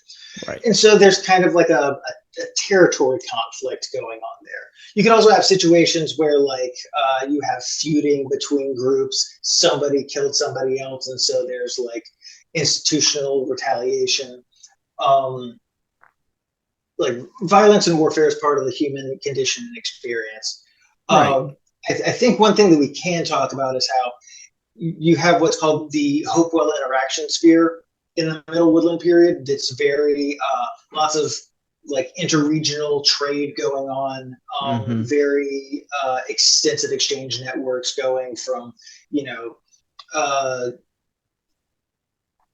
like copper coming from the Great Lakes coming down, and other resources from down in the southeast moving up, and mica from Appalachia going up into Ohio and being specifically mined out to be made into religious objects and art objects up in Ohio. So you have that. And then right when that starts to phase out, you have an increase in violence. So weapons being much more like mass produced in feel, things like scalp marks on cranial fragments and things like that. So you do have kind of a similar situation where you have kind of a fluorescence of interregional exchange, and then an uptick in violence at the end of it. And that probably has to do largely with population pressures and resource scarcities and things of that nature. Right. But it's hard to say when we don't have documents. It really becomes difficult to talk about both the circumstantial impetus behind those things, but also what, for lack of a better word, the historical, like, who are the people that were making the decisions, and who lost their temper in the moment of scarcity, that do the thing when somebody else might not have behaved that way, and the thing could have been averted altogether. So it's like we can talk about the context in which it happened, but we can't really talk about the characters, Right. And the things that were the people who actually did the actions that produced the results, for lack of, for lack of better speaking skills. Right. So one thing that I kind of wanted to touch on, because I actually lived in St. Louis during my childhood, across the Mississippi River from Cahokia, a Native American city which around 1100 CE was already 6 square miles in size, with a population estimate of 6,000 to 40,000 people at its height. By comparison, I go on the upper end of that. But by comparison, London at the time only had a population around 15,000 people. You and I both have a profound love for this site and its history, but you put together a wonderful video called Cahokia City of the Sun, which really explores it well. Could you explain the nature of Cahokia and why our audience would find fascinating about this Native American metropolis? I think that Cahokia is specifically important because for someone who's not already kind of inundated and kind of immersed in archaeology, like I am, Cahokia is the most approachable site in the Eastern Woodlands. It has giant monuments and the elaborate artwork, and it's got like solar and lunar alignments, and it's got like a wood hinge, and all the things that we expect to see on an important archaeological site. So it's a really kind of congenial kind of introduction to Eastern Woodlands indigenous archaeology. It's the best starting point that you can have. So tell us a little bit about Cahokia itself. Is there any thing about it directly in terms of its structure, its construction, maybe some of the artifacts that have been discovered there that you think that our listeners would find fascinating? Just something that's always kind of reaches out and speaks to you when you think about this place. Oh man, let's see. Trying to remember, because I've been there 2 or 3 times. I'm trying to not mix it up with like Etowah or Okmulgee, in terms of artifacts. Now, the landscape and the layout is another issue altogether, because you've got Monk's Mound, which is the biggest pyramid in Eastern North America. Right. It's like its footprint is bigger than the Great Pyramid of Giza. The whole thing was built with it's massive. It's baskets. Yeah. Baskets of dirt it was built with. And I don't believe anyone's ever written this, but I am like 99% sure that they're using dogs as pack animals to help them build it, but no one has ever written that. Okay, I have to ask, why do you think they're using dogs as pack animals? Because they're using dogs as pack animals for everything else. The spinous process on the vertebra are regularly bent over from carrying heavy loads. So we know that like they don't have mules, they don't have horses. So the only other way to have you can basically transport things 3 ways: carrying it yourself, putting it on a dog, or putting it in a boat. Those are your options. Right. So it seems verging on ridiculous to me that dogs were not involved in this process. I think the same thing about Poverty Point too, but I don't think anyone's committed that to paper yet. We'll get to Poverty Point in a little bit, but God, I have so many questions now about labor-intensive dogs carrying things up a pyramid. Anyway, more about Cahokia though. Not to derail this too much. So Cahokia also, it was a palisaded city, so it's actually got like wooden walls built around it. There is a plaza overlooking, like from Monk's Mound, you're looking at a plaza that has a couple other mounds on it. There are literally dozens of mound constructions across this land, this city. And that's the other thing that we have to remember is this isn't just a bunch of monuments. This is like the cathedral in the middle of a vibrant city that has a plaza in the middle of it that, as far as I'm aware, we're pretty sure was being used for games like Chunky and which was the kind of northern Mississippian equivalent of what we get in the southeast with stickball, the little brother of war. At Cahokia, they are importing Yopon holly as a tea up from like the Louisiana, Mississippi area, because it doesn't grow that far north naturally. They're importing it up to the St. Louis area, and it's ritually consumed in war cults by like times of contact when people are writing down what people are doing with these materials. By that point, we know that it's being involved, its consumption is involved in war cults. So it's entirely reasonable, but that at Cahokia, they were consuming all of this as part of pre-raid rites and purification rituals. So of course, you also have the suite of like high art artifacts as we recognize them. So like sculpture, copper ornamentations, really elaborately carved smoked tobacco pipes and things of that sort. Their museum is closed right now for renovation, but when it reopens, I absolutely recommend everyone go look at it, because you have the site there and the museum is right there. You can see all the stuff. It's not in London. We have it here. It was saved. Yeah. I have to ask you, just using Cahokia as an example, European cities are relatively dirty, kind of cobbled together at the time. They're kind of mishmashes of other people moving in and migrating. But Cahokia seems so ordered and so well organized in comparison. You know, we talked earlier about civilization, how that's kind of a false notion. But then, cities seem like one of those things that fit under the rubric of having to have a civilization. Right. What are the nature of cities in North America at this time? Like, beyond just the population of, having 40,000 people there, like, have they developed like do they have like a really developed system of like water distribution and plumbing? How are they housing all these people? Cahokia is strategically located at the confluence of two rivers. It's like it's right near the water.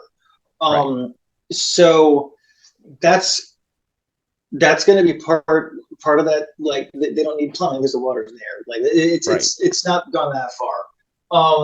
This is also because Cahokia is founded, I think, somewhere around like 1,100 years ago. I think 900 AD is the conventional date for its founding, thereabouts. And by that time, we were dealing with full-blown social hierarchy. We do have a like elite class that is organizing and benefiting from the labor of a I guess laboring class, or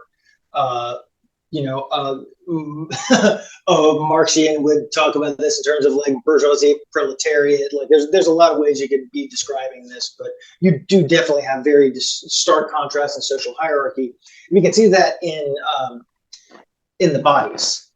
Back when we did such things, well, we can get into that later. But there used to be a whole lot more research on like drilling into teeth in order to get isotopes to figure out what people are eating and what like percentage of the diet is coming from meat versus plants. And so people are getting a lot of meat, that's high status food compared to corn. So like if you're getting a whole lot of that, then you're ostensibly higher status. And so that's where we're actually able to start to see those kind of different social differentiations. You also have like Monk's Mound that has a temple on top of it that a priest lives in. So he clearly occupies a very different place in society than like the people who are out farming corn, or the people that are going out into the hinterland to like hunt deer and swans and things like that. So that's another thing that's going on there. So you've now mentioned that there was a social hierarchy, but you've also now mentioned kind of like societal roles, like a priest. Let's pivot for a moment. Many of the tribes and groups in the Mississippi area practiced a form of solar worship in the form of a sun cult. What can you tell us about this sun cult? About this sun cult. And while my audience may not be fully immersed in the history and culture of solar worship, what can you tell us? Could you tell us what made the indigenous people in this area worship and view the sun the way they did? So this Mississippian is not my forte. I don't do a whole lot of work in the Mississippian. All I can really that I know about on this topic is like all of the major sites that I have looked into, from Poverty Point through like Middle Woodland stuff like Pinson Mounds up into all of the Mississippian sites really. The sun is built into the architecture. There are alignments of solar and often Cahokia, lunar, sunrises and sunsets associated with equinoxes and the other one, solstices. Yes, solstices. So yeah, it's like the sun is very definitely an important character in the religion, and has been for a really long time, as one would expect. But in terms of like very like anything specific, I don't actually know that. The kind of mythology and religious stuff that I do know about, we talk about a lot, is a character called like Morning Star, or sometimes it's called Red Horn, and that's a deity that he's part of a mythological cycle called the Hero Twin cycle, where Red Horn dies, he goes into the underworld, the Hero Twins have to go back and go into the underworld and bring him back. And this is like a Pan-American story, sacred story, and we see it in Mesoamerica, we see it at Cahokia, we see Morningstar painted on a cave wall in Dunbar Cave in Tennessee near Nashville. There is a copper plate that depicts him. They did this like bas-relief impression on copper in the like shape. It's called the Rogan plates from Etowah in Georgia. They're some of the most elaborate art objects that we have from this time period. They've got one that depicts him there. So this is like the central religious figure of the Mississippians, such that when the Mississippians leave Cahokia and start spreading into the southeast, that's the character they bring with them more than anything else. So we kind of segued all the way back in the world building. You know, in fantasy, we often have these kind of constructed worlds that feature gods and spirits and, you know, heroes and villains, but especially heroes. Is there anything that you could identify from that kind of differentiates pre-Columbian era heroes from their Western counterparts? Is there anything that you have found unique that, you know, maybe makes the hero story here in North America unique versus the European one that has kind of become the one that's proliferated throughout the world? We still the Joseph Campbell hero. Yes, the hero of 1,000 faces. Oh Lord! So again, I deal with the archaic period, so we're talking of course 10,000 to 3,000 years ago. So I'd like that. That's not something that I focus on. I can tell you where to go for that information though. There was an archaeologist who was also himself indigenous named Robert Hall, who wrote a book called The Archeology of the Soul, and that book is really looking at synthesizing like symbolism from indigenous belief, especially from the Pawnee,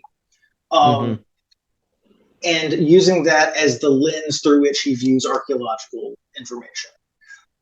So that's the kind of thing that you're into. I've read a little bit of it, but Archeology at the Soul by Robert Hall would be a good place to data mine for that. We will definitely link that below in the description. That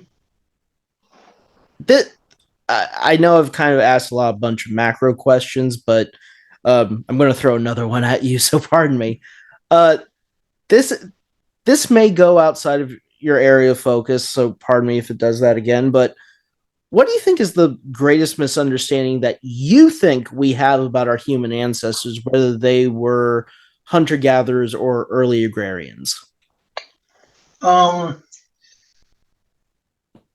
It kind of goes back to the whole like civilization story, the like I said, the story of civilization that we've all internalized, and the idea that people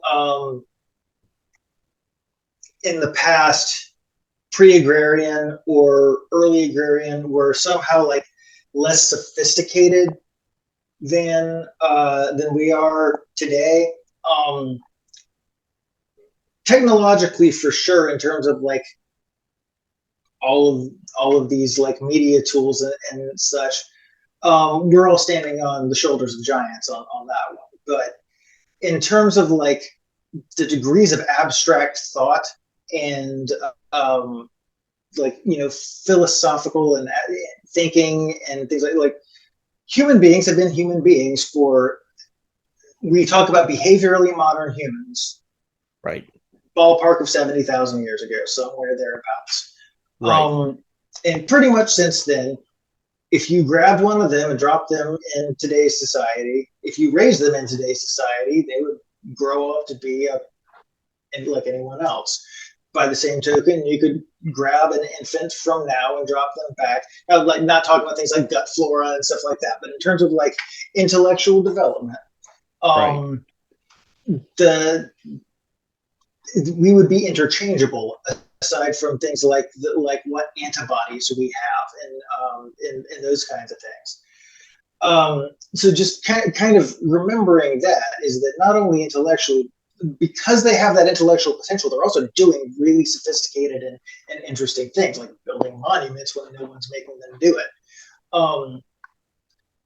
And the kind of, again, that unilineal progression idea that people go from stone to copper to bronze to iron to the internal combustion engine, and then we figured out at some point to, you know, put garlic into mashed potatoes, and barbecue sauce came along at a certain point, and then the Reuben sandwich was invented, and then we reached our enlightenment. The end of history. and then that's where we are now. Like that idea that we've like been moving towards the ultimate goal, and the ultimate goal was this, is the kind of the biggest problem that I've got with how people are engaging with archaeology, because all of this could have been avoided.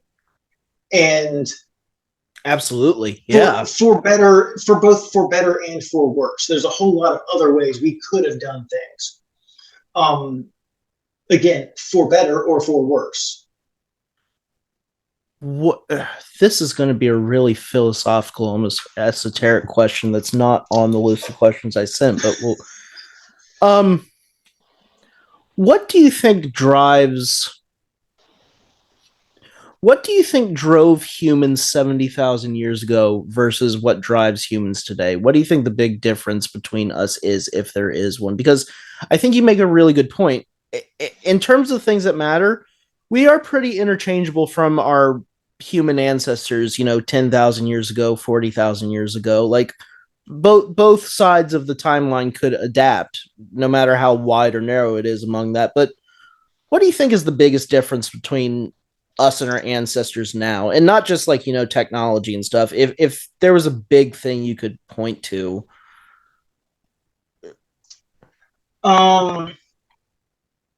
So when I look at, I think animism used to be a much bigger part of all of our lives because we had not yet created this barrier between the domestic and the natural. We lived in the natural, like that. We were of nature. We were part of it, and the like. The science hippies will tell you that we still are, but we're really not. We've got all of these social structures and things that cut us off from that world, such that like Sean Sherman has this line that like our kids can name more K-pop bands than they can trees, and that's our fault. And like it's that thing that like our ancestors were not able to extract themselves from nature. They were actively part of it, and it shows in a lot of the religious traditions. They're very animistic. They are seeing landscapes and animals and plants as being characters in the story just as much as they were, and they weren't kind of so much putting themselves at the center of it. We also kind of get some of that in cave paintings and art and stuff like that, where we're seeing like humans transitioning into animals sometimes, or like the Venus figurines and things like that are like really centralizing the human's place in nature,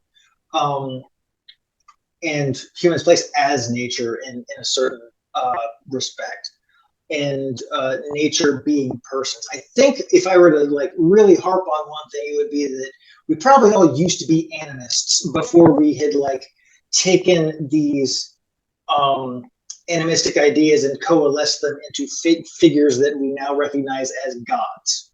Right. Do you think that digitization and modern technology has completely torn us away from our animistic heritage, or do you think it's something that we could return to even in the era of the internet and mass market media and all of these things? Oh boy. I am inherently a pessimist, so I will say that I think it is possible, but I don't think we will. Okay, that's a perfect answer to that question. On a more serious note, from your as an archaeologist, you work with a lot of indigenous communities. When you go into their communities and try to work with them in finding the material remains at these sites and trying to be respectful of them. From your perspective as an archaeologist working with these indigenous communities, what can be done to foster better relationships between them and non-indigenous communities? Well, yeah, that's a fantastic question that like an actual indigenous person should be the one to answer. But this is something that I do talk to my indigenous friends and colleagues about. So I can like kind of relay some of the things that they've talked about. I'll start like archaeologically and then kind of get more general. Of course, because like some of them are archaeologists and work with like tribal historic preservation offices, and that's kind of what's on their mind. So I've had conversations with people who are of like Osage and Choctaw and Cherokee ancestry, and there's the sense that what we as non-indigenous people do is we are constantly taking stuff from their communities and never giving anything back. So like people go out and like hunt for artifacts, like hunt for arrowheads and creek beds and stuff like that. And so they have these like trophies basically that they put on their mantelpiece. And we can't treat their past as our property and expect to have any sort of healthy relationship with them. Right. So it's not so much like adding insult to injury, we're adding insult to genocide. And that's like right. And that's a real but that's such an important point, because I don't think a lot of people contextualize it in that sense. They don't. We don't. Well, it's I think that we're both starting to feel the kind of weight of this question, because in many ways, I think that this is always an important question and a pertinent question to the times. How do you really make up for genocide? Like, it's such a hard challenge, but a needed one in any case. But go on, sorry. Well, like, and the thing is, like, I'm as guilty as this as any layperson, because like when I excavate a site, all that data gets, we recover the data and then we put that into a report, and it's written in, it's hard to get your hands on in the first place, and it's written in like this really like technical jargon for the most part. And so like part of the reason I think behind like the reason I started a YouTube channel is that it kind of gets that information out from behind the like closed room of academia and puts it out there where it's actually accessible and like in terms that can be understood. So in like, that is a very tiny form of like giving anything back, but at least it's like, if an Indigenous person wants to know what we're talking about, now they can hear about it. Right. And I've had some really awesome interactions with a few Indigenous people through the channel that I'm really happy about. And we've been able to talk about like what do they want to know more about and how do they want things discussed and things like that. So I guess like for the lay person, one of the things that you can do is like, if you know about these sites, like don't dig them up. Let the, you'll have a local tribal historic preservation office, like let them know about it because they want to know. And just, yeah, like their stuff is not our property, and being able to recognize that. Now, I need to read the quote from Sam because it's great. I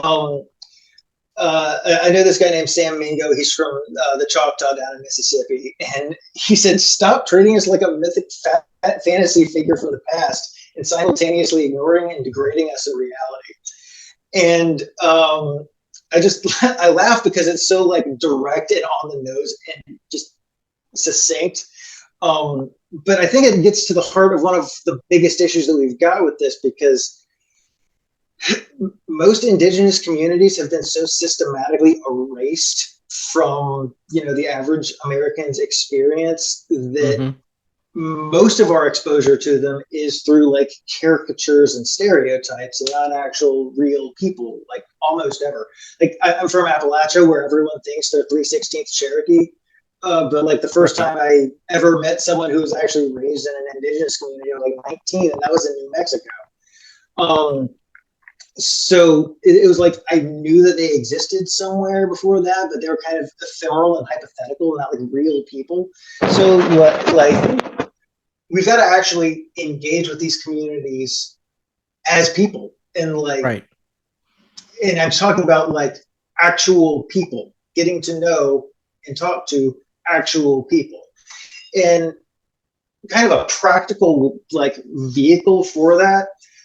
Every Indigenous community has their creatives, right? You've got your crafters and your musicians and your authors and your artists and your content creators and all that. And thanks internet, we're able to actually interact with those creators directly. Like we can like send them messages on, like leave comments on their YouTube stuff, or send them messages on Instagram or whatever.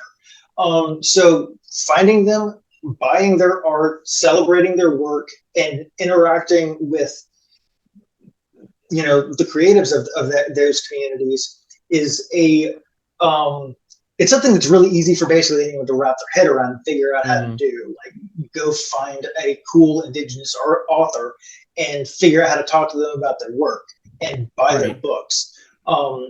Those kinds of things, I think, are a good,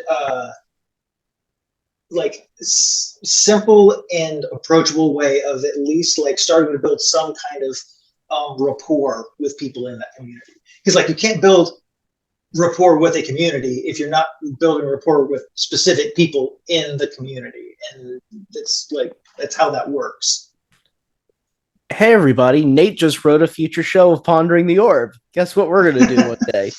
But no, I think that's important in terms of reaching out and actually giving the platform. One of the things that this show tries to do and is try to give platforms to different perspectives. And I think, like you said, it's important to treat them as humans because they are human beings, but also treat them as real people, because I think you touch on a real tough subject that I think American society doesn't want to get into in general.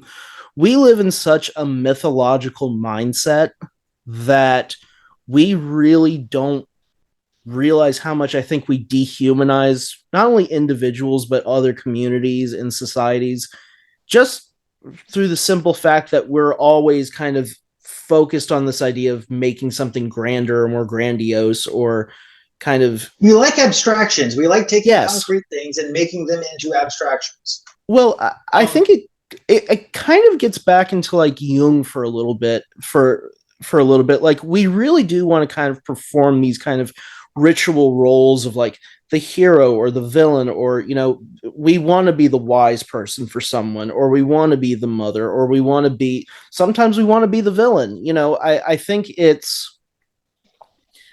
I think especially with modern media, I think the prevalence of fantasy and sci-fi, and even things like crime fiction, I think it has driven us a little bit. And I'm saying this trying to sell people books of fantasy, but I think it's driven us a little bit to have kind of like I think we're kind of a little bit of recumbent daydreamers. Like, we're going through our lives, but somewhere in the back of our heads we have this hero fantasy that we're all living. And while certainly us white dudes do that for sure. Yeah, oh god. But I think that is so embedded into us, it kind of does twist our perceptions a little bit, even of each other and ourselves. I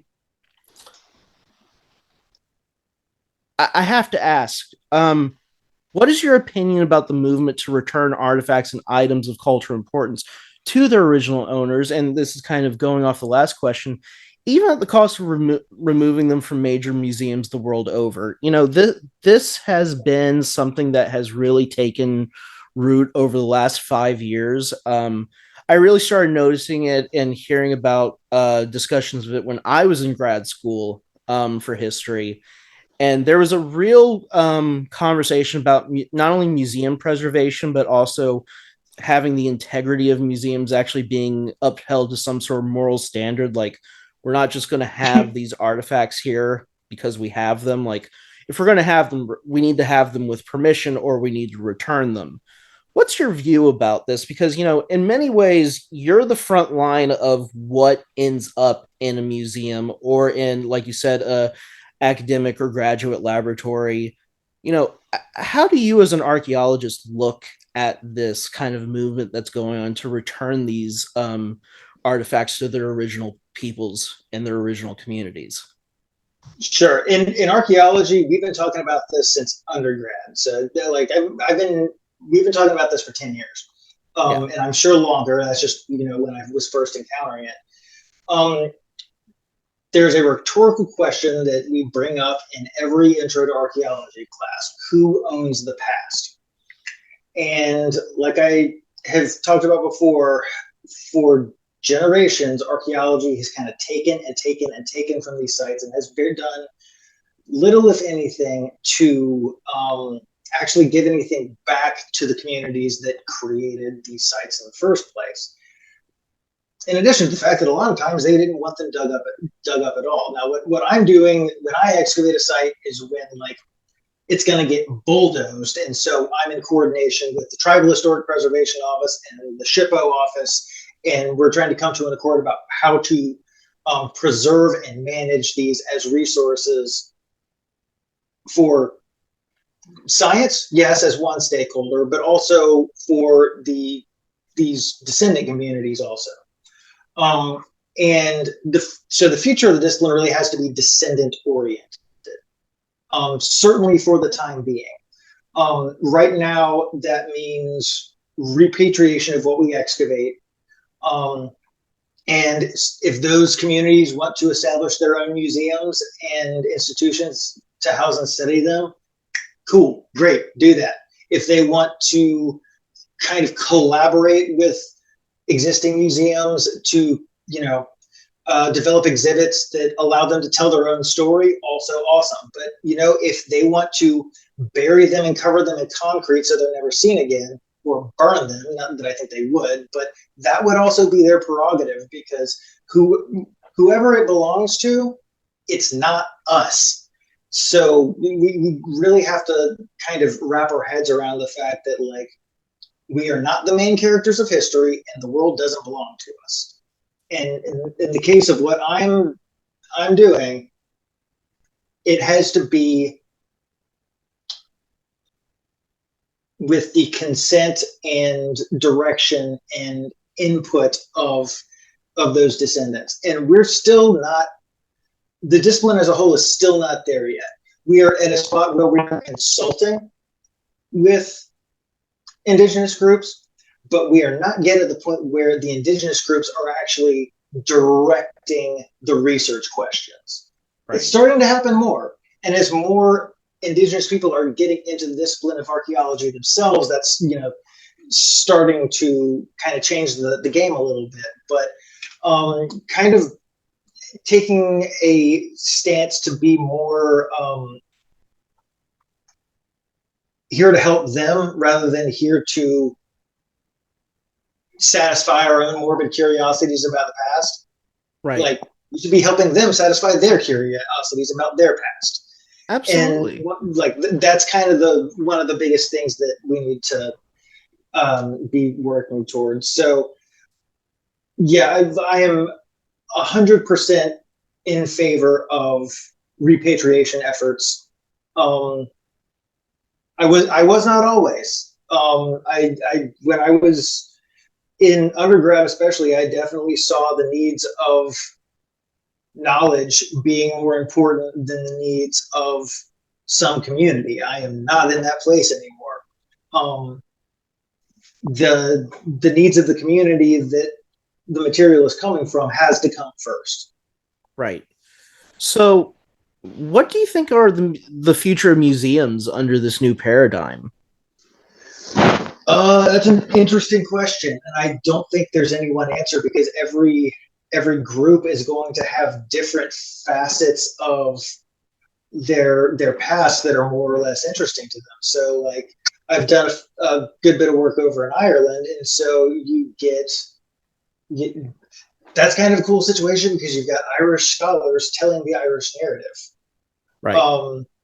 For the most part, at least, and so they're looking at it from a context of, okay, we've been subordinated to this empire over here, and now we want to tell the story of how we were doing every bit as much in terms of monumentality and high art and philosophy and so on and so forth. And then you get to the Michael Collins Museum, and it's a museum of resistance that really kind of resonates with some of the experiences of marginalized people over here.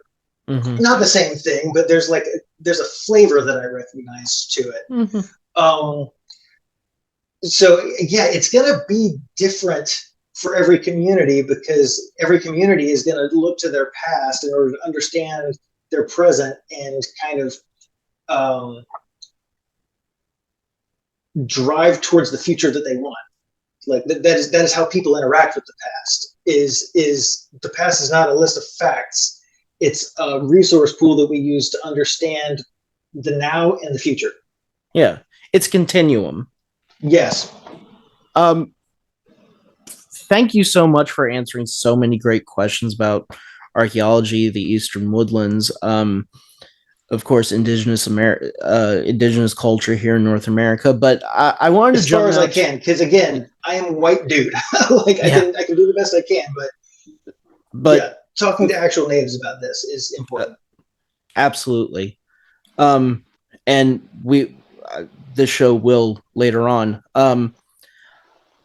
I want to jump now to archaeology and pop culture, and hit you some names and ideas that are floating around. But also just get your thoughts and maybe the general thoughts of your colleagues when it comes to how archaeology and pop culture actually meet. You and I have talked about this individual beforehand. Let's start with the biggest topic in pop archaeology right now. Graham Hancock. Yeah. In the writing community, there are a lot of people that hearken to him because authors want to believe that the fantastical is possible, and he presents his ideas as the fantastical being possible and was possible. But what does the archaeological community think about him, his premise, and in general, his often pointed criticism at archaeology? So I would call Graham Hancock some of the most fun archaeology fanfic you can get your hands on. Like, that's basically what it is.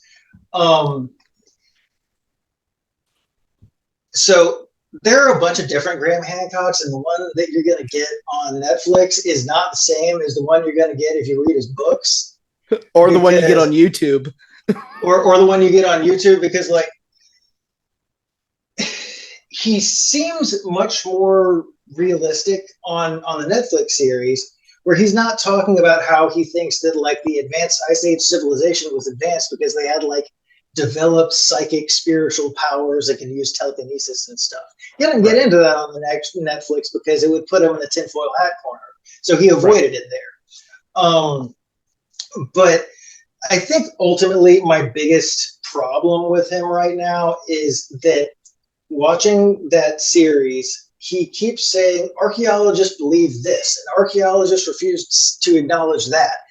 And, like, one of them was archaeologists don't think that the solar alignments at Poverty Point were important. I made a whole damn video about the solar alignments at Poverty Point. Like, right. That's something that we specifically think is important and interesting.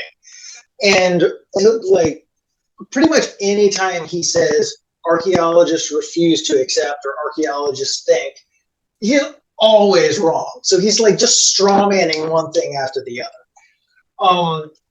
And it really kind of foments distrust in the professional community when he says they don't believe these things. Look, it's obvious, when we believed those things to begin with. Now, in terms of his, like, advanced Ice Age civilization, one, he never says what he means by civilization. So that's a problem there.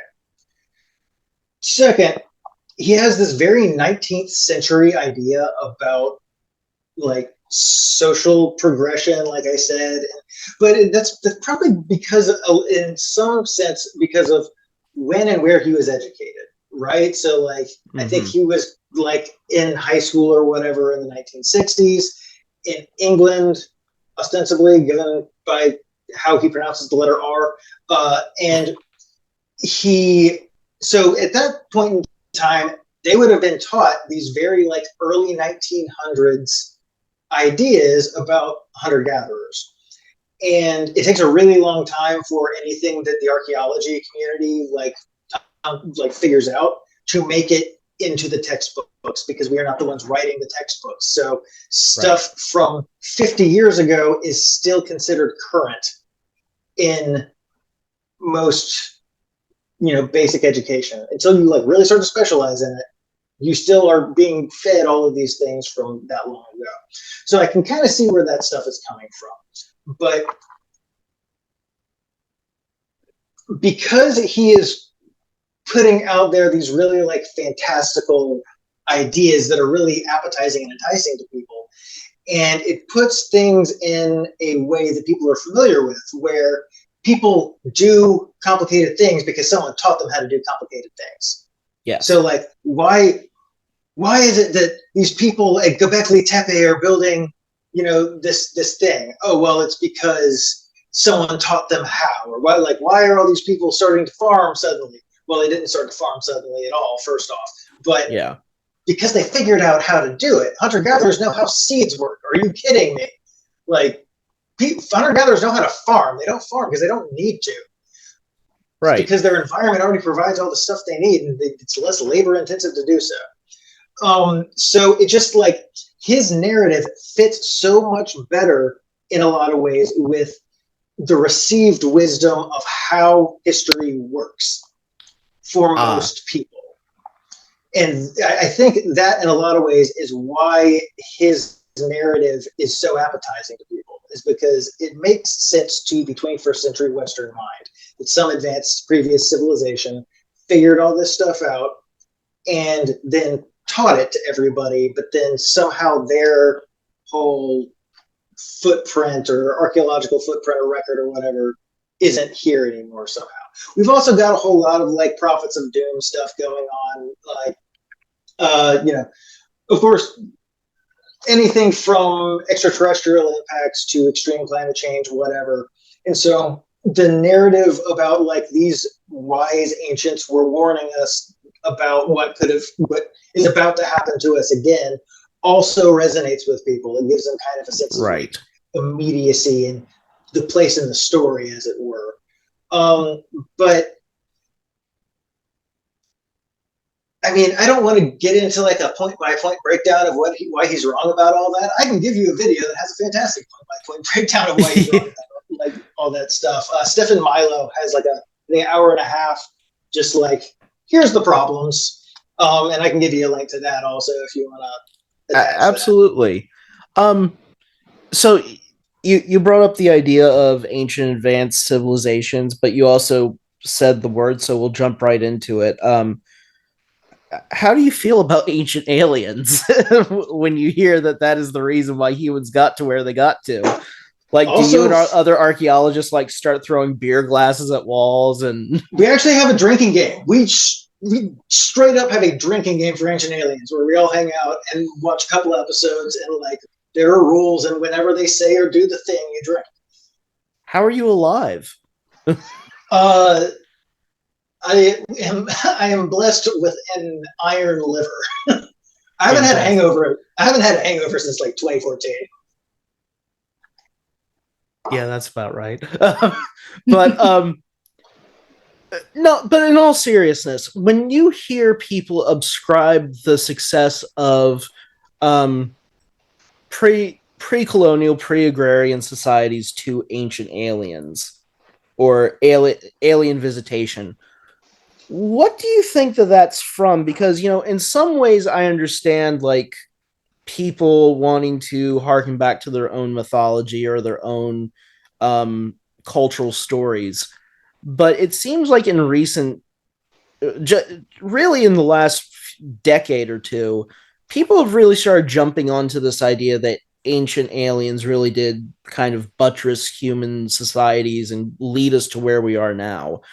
Why do you think that is so? People are able to absorb that, but the idea of like humans over 70,000 years progressing to where we are now is such a hard thing for them to buy. I think it really has more to do with the fact that there are now something like 8 billion people on the planet, and if any message that there is to be had, you're able to broadcast it anywhere, and a certain number of people are going to like the idea. It's going to sit well with them, and then they are now online and able to like form online communities where they can talk to each other and reinforce this belief. And then now you've got a community that has gravity, and other people start getting pulled into that community that has gravity. People behave like particles sometimes. They like enough of them get together, and then they start attracting more people to them. So I really think that is most of what's going on. It also satisfies. It actually is doing what they do in the show, but backwards. Where in the show, every god was an alien. Right. The Vikings episode, fantastic. Valhalla, spaceship. Gonir, smart missile. Right. Just like so, it's just the other thing in reverse, where like certain number of people want to think that there's like these higher powers that are orchestrating things on Earth, and aliens are a convenient replacement for traditional religion. Right. At least in their minds. But I will say that like I know a lot of people who watch Ancient Aliens who aren't archaeologists, and they kind of see it as hilarious trash television more than anything else. So we have a new Indiana Jones movie coming out, and without a doubt, Dr. Jones is everyone's go-to idea of what an archaeologist is in popular culture. How do you and your colleagues feel about Indiana Jones and his impact in terms of how your profession is perceived? Well, the cool movies, like I love those movies. And also, what you have to realize is that like the archaeology of the Indiana Jones era, like the early 20th century, was kind of treasure huntery in the first place. And so it's like it's not a good representation, but it's not as wrong as like historically as a lot of people want to make it out to be. At the same time, it's like, do you remember Jackie Chan Adventures? Yes.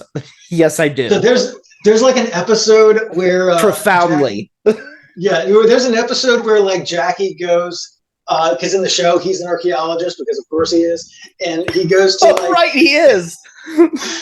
So he goes to like his niece's school for career day and is actually explaining archaeology really correctly, like in terms of like excavation processes and shit. And like, and Jade is like super bored and stuff, but like that's kind of the actual reaction that people get when they have to deal with like the nuts and bolts and the nitty gritty of real archaeology, because it is minutia. And like most science is, it's like really, really tiny packages of information that a bunch of people are working on and are synthesizing much bigger conclusions out of. But it's like that doesn't make for a good movie, right? But are you at least good with a whip? I've never used a bullwhip to the best of my knowledge. I've been very drunk many times, and I can't count off the possibility that I've used one, but I don't believe I've ever used a bullwhip. Ah, damn. So, okay. One last question about pop culture. How terrible is Ross from Friends? And is there a natural rivalry between archaeologists and paleontologists? So, like, the funny thing is, they keep saying in the show that Ross is a paleontologist, but then, like, there are episodes where he's at a conference talking about, like, Homo erectus and shit like that. So he's not a paleontologist at all. He's a paleoanthropologist. He's, like, one of the other subdisciplines in anthropology.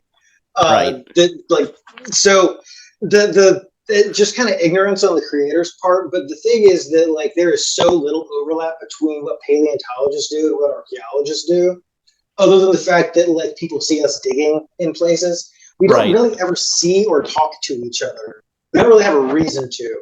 There's one time that we got below the cultural component on a site, and one of my coworkers found the navicular bone, it's like an ankle bone, from a mammoth. Wow. And I recognize it as something mammoth-sized because I'm a zooarchaeologist, but animal bones are what I do. But I didn't know like what it was, so we emailed the Gray Fossil Museum over in East Tennessee, and they were able to identify it for us. That's the first time I've ever talked to a paleontologist about anything ever. That's still a pretty cool story. So I kind of intended this to be a pop culture question, but this is kind of outside of that. You and I have both been interested in Scandinavian culture for a long time, also Scandinavian history. There is a view among people who are, I guess, Viking files, as we could call them. Brodens, Valkyrins, Sweetaboos, your average Amon Amarth fan, etc. etc. But what is your view of Vikings America, or the debated idea that Scandinavians settled among indigenous populations in places like Canada and possibly parts of the northeastern United States? Okay, so Lonzo Meadows is a legit Viking site in Canada. That's like unequivocally Scandinavian, all the architecture and the artifacts that were associated with it. Nope, like Vikings came to North America, Canada, no problems there. The Kensington runestone is obvious. It's an obvious forgery. There's a bunch of runestones that I only recently became aware of in Oklahoma that are also pretty obviously not Viking period in age. So, like, we don't really see any good evidence of inland incursion. There are some very sparse possible trade items that got out of the area. But, and I also think it ridiculous that there wouldn't be some degree of interaction with more circumpolar northern Inuit groups. Because they're talked about in sagas, so like clearly they were aware of each other and had some degree of interaction. I don't think it was very extensive because I don't think they were occupying the same kind of land, like geographic features, right? So like these Scandinavians are going to be trying to tend herds. They want like open grassy areas. Most indigenous people, like up in Canada, aren't going to see, like, that's not where their resources are. Right. So I don't think that there would have been some degree of interaction. I don't think it was close. I don't think it was prolonged. And any exchange, I think, was fairly limited. Okay. Thank you. Excellent reasoning and answer. But one more archaeology question before we jump to some more outside topics. You've done some great videos on Poverty Point and some great discussions. Can you explain to my audience why we should geek out over Poverty Point? Yeah, so Poverty Point is like, that was the site that made me realize that North American archaeology was like where I needed to be focusing my attention. Because that is the site that breaks all of the rules. It was built in Louisiana, starting a little after 4,000 years ago by egalitarian hunter-gatherers. There are no like, there's no agriculture. There are no elite housing structures. There's no elite burials of any kind. It's one of the biggest like constructed landscapes in North America. It's also this kind of like, I compare it to Burning Man a lot because lots of people are coming in and then dispersing back across the landscape, but it's very clearly not a like trade fair or anything like that. So you've got like soapstone, like bowls, vessels, like I call them stone cauldrons sometimes, coming from the Southern Appalachians to this spot in Louisiana. And then you've got copper from up in the Great Lakes coming down the Mississippi River to the same site. And you've got galena coming from around St. Louis coming down there, and all these other like locationally specific objects, like oftentimes because they're geologically specific, right? So like kinds of flints and cherts and stuff that you can only get in particular places. They're all coming in from very far away. Like on average, I think it's like 10 days journey to Poverty Point. But the thing is, they never switch spots. You don't get the soapstone going back up the river to the Great Lakes. You don't get the copper going out yet to Appalachia, and you don't have all those other like tool stones and all like they're not trading places. They're coming to Poverty Point and they're staying there. Right. So it's not about economic exchange or anything like that.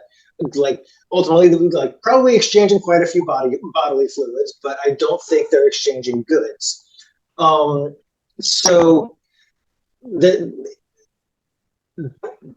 it's also got all these like cool, like if you actually watch the Graham Hancock episode about like America's lost civilization or whatever, his like summary of Poverty Point is pretty much on like right on the money. He does a really good job of explaining, and here's the ridges, and here are the mounds, and here are how they're oriented to the rising and setting of the sun, and all this other stuff. Like that that synopsis is fantastic. I will say Ancient Americas is fantastic and devoid of Hancock's additional nonsense. Right. But it is arguably the most interesting site in North America because it's got all of the fanfare stuff and none of the social inequality or hierarchies or the agriculture that we thought was necessary to do all these things is happening before people are planting crops. I said that we were probably done with some archaeology questions, but I was wrong. So you may have covered this in the video, but it's been a while since I've watched the video, so I apologize. If all these objects have a terminal point where they're being brought regionally from all these different places, is there kind of an agreed upon culture taking place where all of these different communities, they may be disparate by region, but they're sharing some sort of common spiritual practice? Because it seems like from the function of poverty point, it would take an immense amount of communication. It would take an immense amount of travel. Just the organization of it from a... Oh, yeah. What do you think is... I think I kind of lost my question here. I'm sorry. I think I can still hear it, but...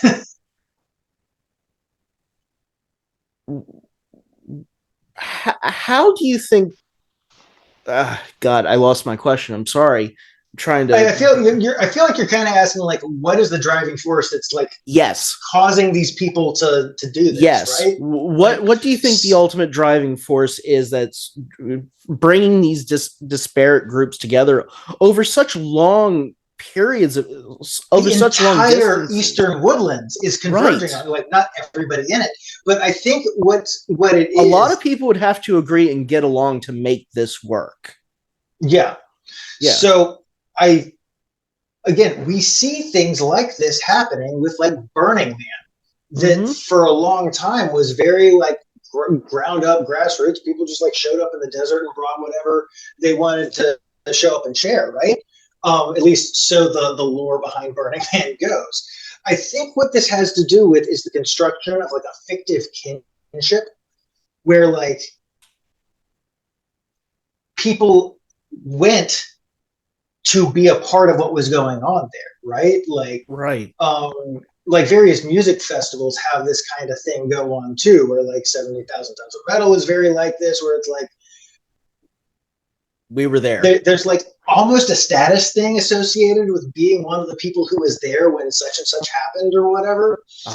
Okay. And I don't think that everyone in the Southeast was involved in, you know, the poverty point phenomenon. I think it's particular people who had heard about it and wanted to be a part of it. Right. And especially when you're talking about this scenario where you've got these, like,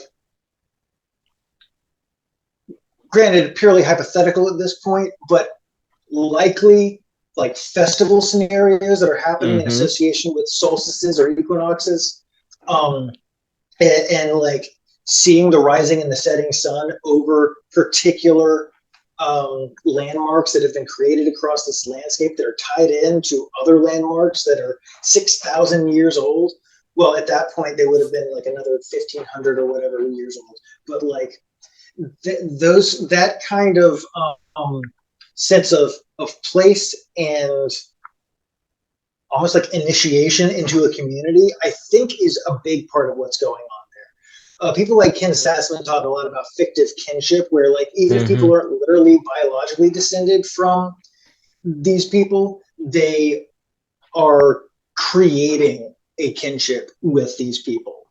And by proxy, the people who built the older mounds, like Lower Jackson, before. So they're, like, kind of potentially tracing their lineage back to this place, even if their lineage didn't actually go back to that place at But that is getting into like very speculative. I'm not saying that's what was going on, but these are the kind of things that archaeologists talk about with regard to all of that.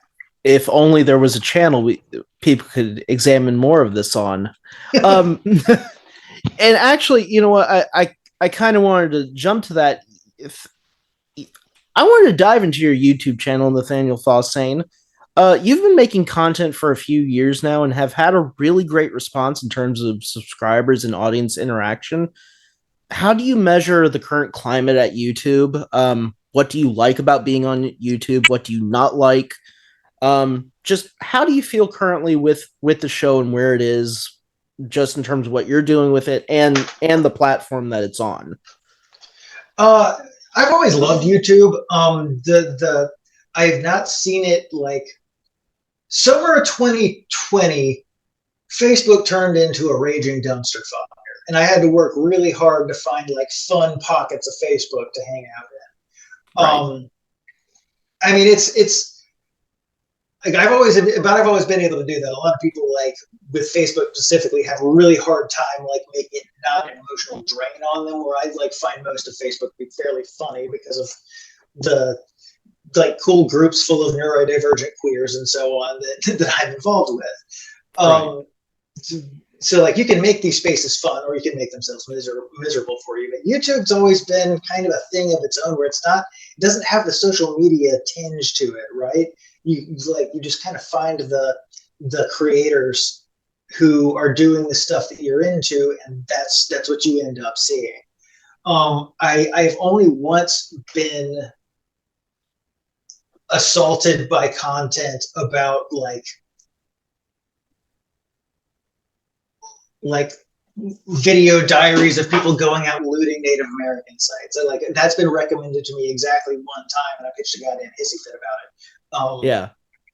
And I think I remember that. Yeah, but for the most part, I find it a fun and good place. Now the comment section is a dumpster fire, but it's also the kind of dumpster fire that I really enjoy. Yeah.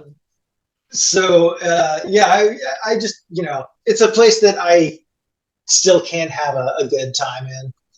As far as like my channel specifically, I'm in kind of like an intermediary spot right now. I was in grad school, so I like was barely doing anything while I was in like really heavy ends of class. I would kind of use it to procrastinate sometimes, but and then I was making content consistently again, and then I was in this situation where like we were moving every single weekend, either for like holiday reasons or because we had to go to a new work area. So I didn't really have my weekends to like, write out notes and do my research and film and edit and all that. And so I've kind of been in a slowdown for that. I shot a couple of things the other day, but now I'm having problems because like the internet in this hotel we're working out of is so bad I can't download updates to my editing software, so I'm gonna have to go somewhere to. So it's like all these dumb little technical things, but I hope to be making content more consistently after the new year. Do you have any advice for people getting into making content on YouTube for the first time? Yeah, one, you're going to have people, no matter what, bitching about the quality of your audio, so ignore them. Like get a decent like microphone, clip on, whatever, and then ignore everything anybody says after that. DaVinci Resolve is a fantastic free video editing software that I've used effectively. It has a lot of like it's almost too good. So the software is kind of too good to be free. It's really excellent. Yeah. And the other thing that I have noticed is like consistency has a cathartic effect on the algorithm. So if you can like produce content in batches and then just have it scheduled to drop every like week or in your case every month or whatever, that's going to help you in the long run once you can like actually build up enough of momentum on it, which unfortunately I haven't been able to do yet. but yeah, I won't act like I'm an expert because I have 8,000 subscribers, not 100,000. I mean, you have way more than me, and I'm impressed. The one more question about YouTube. When it comes to content moderation, I know that you like you said, comment sections are of course dumpster fires. So like content moderation down there is kind of a no-win scenario for anyone.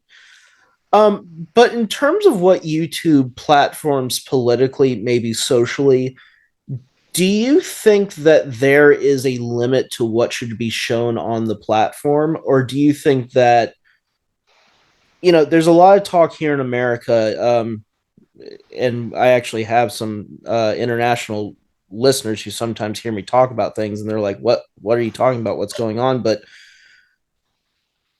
what do you think about current content moderation on the platform? Do you think it could be better? Do you think it's worse? How do you just feel about the ecosystem? Or you also mentioned earlier on, like, you make the spaces that you make, so you might be in a space where you don't have to deal with a lot of negative content.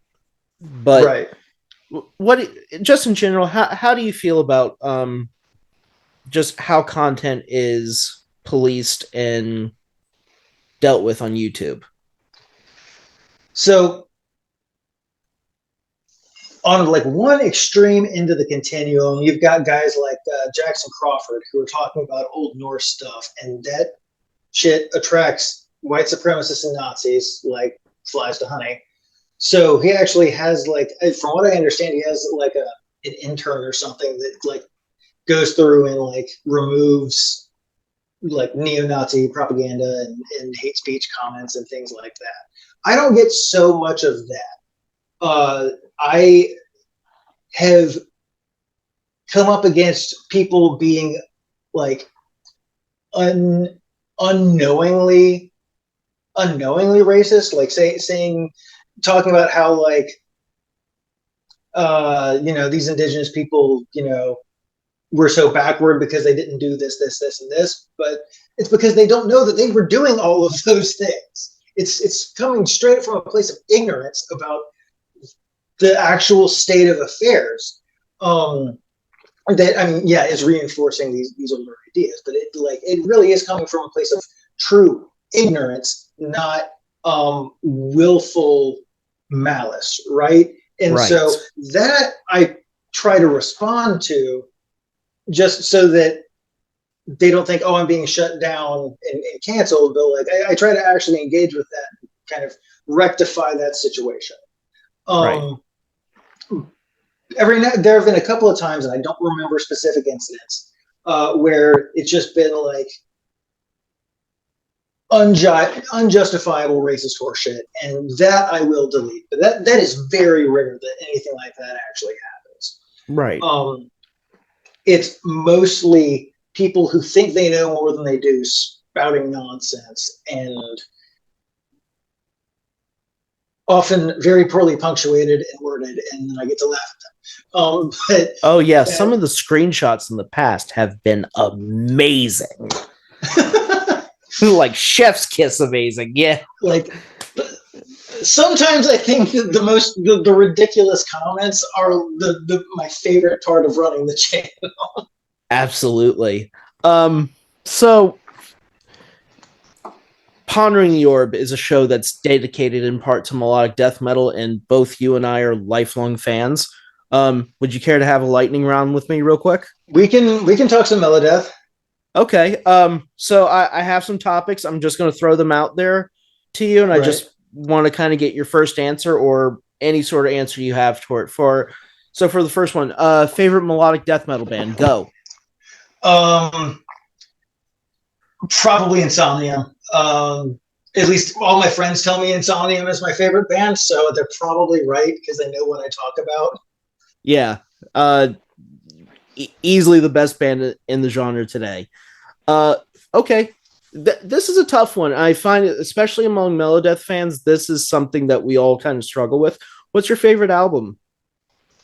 For Melodeath, I'm going to go controversial on this one and say Creator's Enemy of God, because people say that that's a thrash album, but if you actually listen to the like composition and in production, that's a Melodeath album. I'm going to go listen to that later tonight because, of course, I'm going to be up later. Okay, next question. How many patches does a good vest need? Okay, so the vest is about the pockets. The patches are good decoration, but the good vest is the good vest because you've got the good big inside pockets.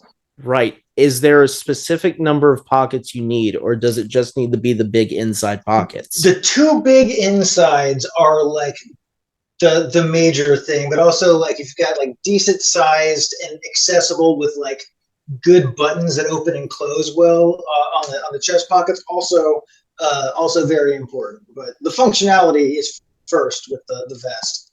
These are the most important points.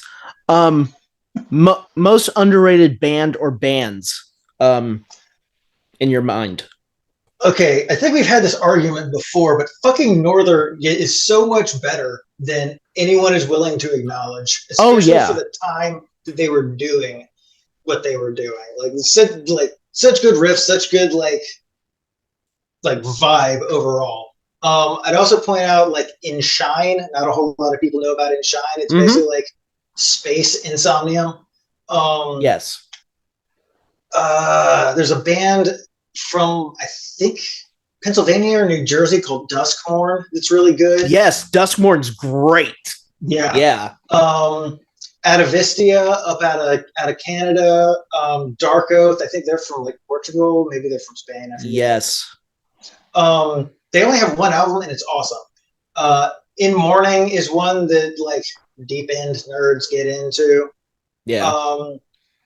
For ones that people like either are known but underrated or likely haven't heard of, I'd throw those. Those are all great. This one I actually find a lot of people debate me with. Best growl or harsh vocalist in Melodeath? Yeah, in Melodeath. Oh, because I find that this really does often come down to a person's taste.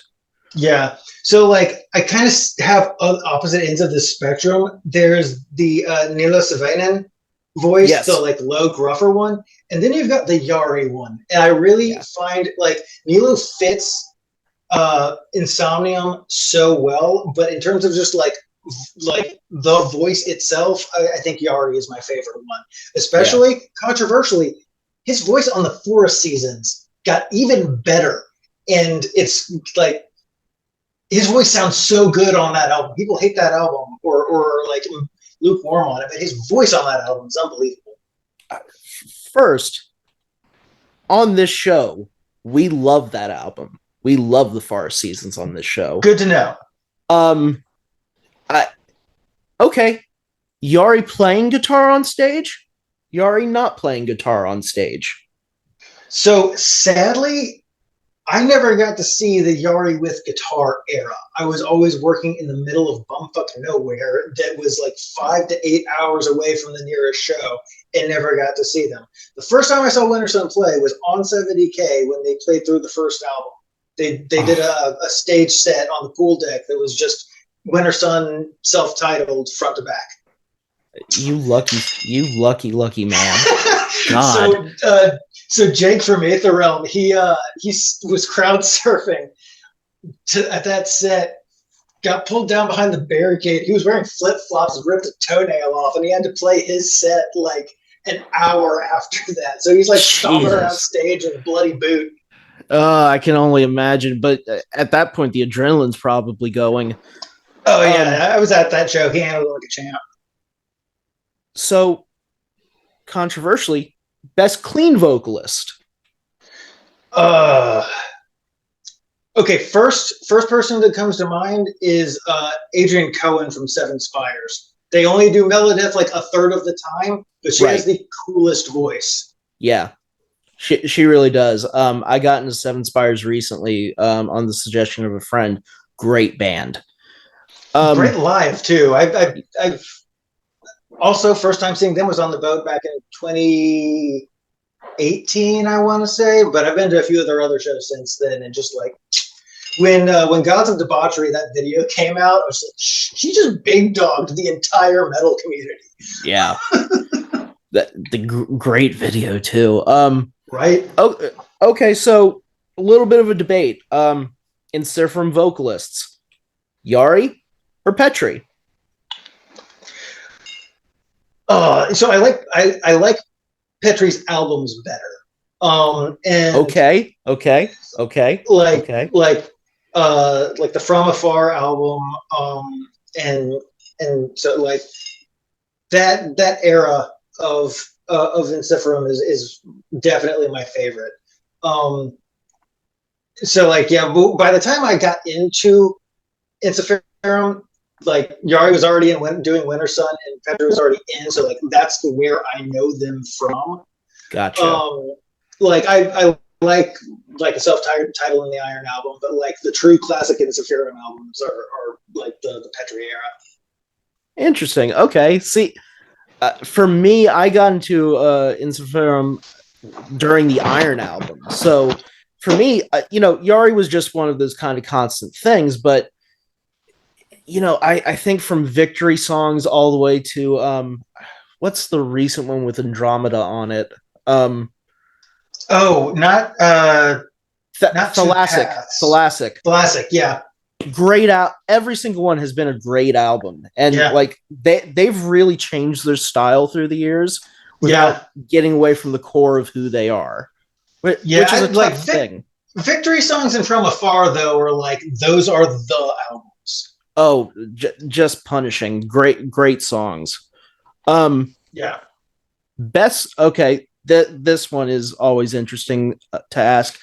Best guitar duo in melodic death metal. Okay, I know I'm going to have to justify this, but I'm going to say it's my boys Donnie and Heinrich from Aether Realm. Because those are great candidates. Go on. Okay, so you've got Yari in Winter Sun, but Teemu is like kind of a hired guy. He's not like writing the guitar solos and the riffs and stuff like that. Right. Like, he's a full band member, but he's not part of the compositional team, so to speak. You've got,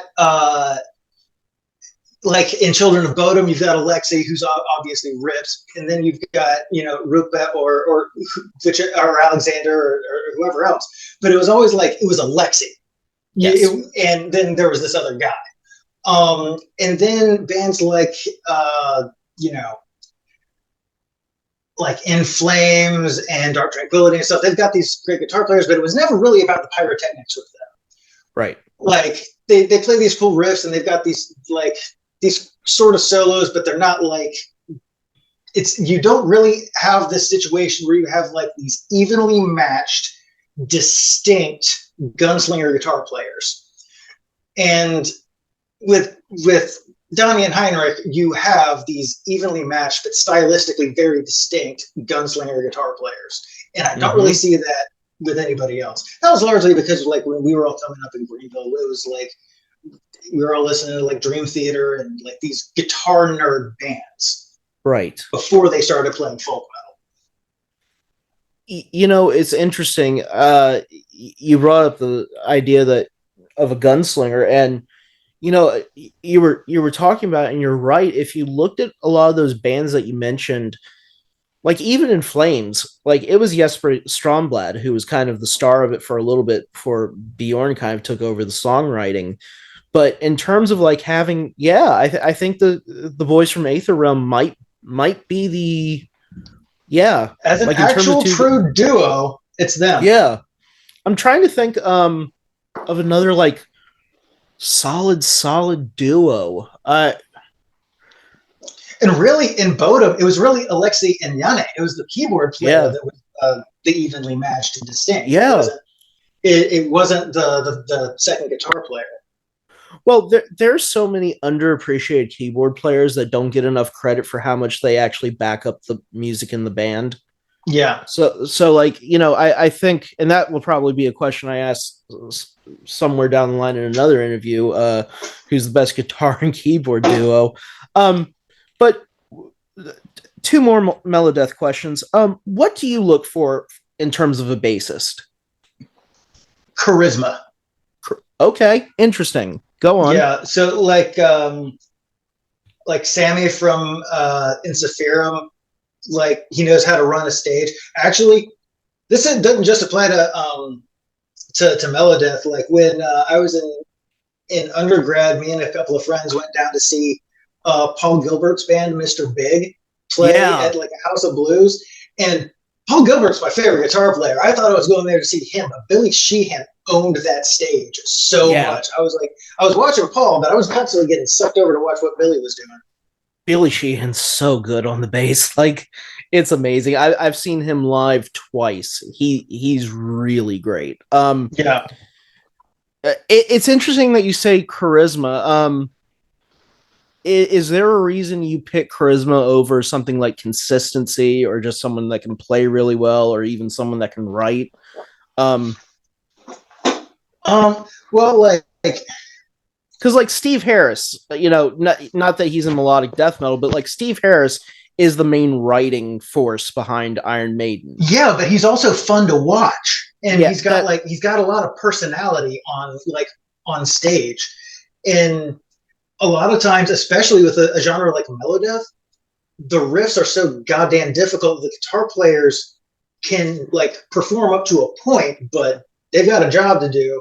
The bass playing is generally designed to be like more in the pocket and create like atmosphere, so it doesn't have to be as complicated, and that frees that person up to work the crowd and be an interesting figure to watch.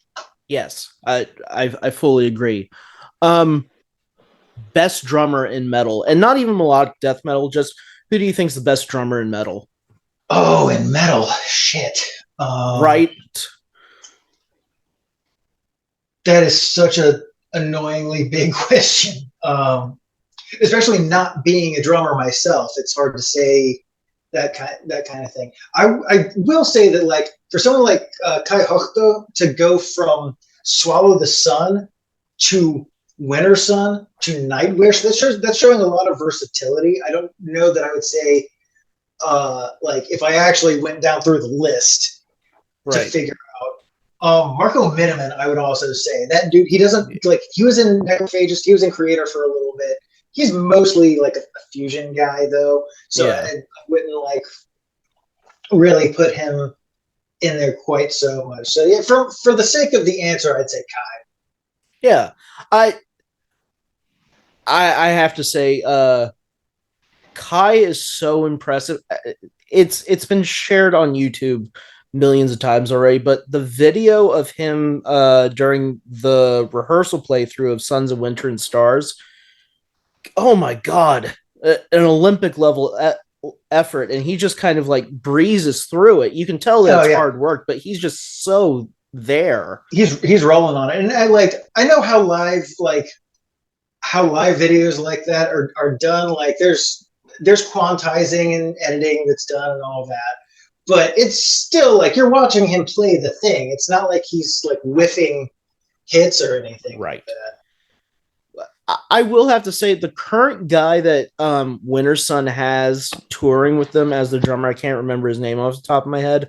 I watched a drum cam video of one of their recent performances. They put it up on their YouTube channel, and that kid is really good too. And he's just so calm behind the kit. He's just always in the pocket, but he's never like, he's always back there. He's always smiling and laughing. He never looks like he's actually straining through any of it.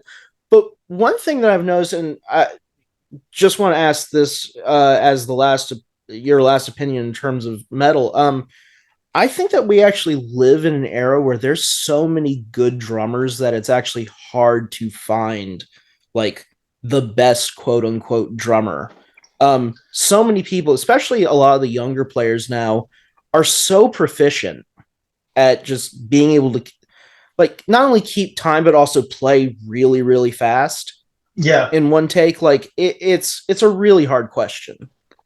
Yeah, and it's kind of true across the board for musicians because, like, Yeah. I was kind of part of the first generation of YouTube trained guitar players. And Right. we used to talk about, like, how did John Petrucci get that good when he was working off of his ears and with like the tabs that he could get out of guitar magazines? And Right. that was all he had. Like, how do people get that good when that is your source of like of self teaching, essentially? Right. Whereas, like, by the time I'm learning how to play guitar, anything I want to know how to do, there's a YouTube tutorial on like how to sweep pick, how to do string skipping.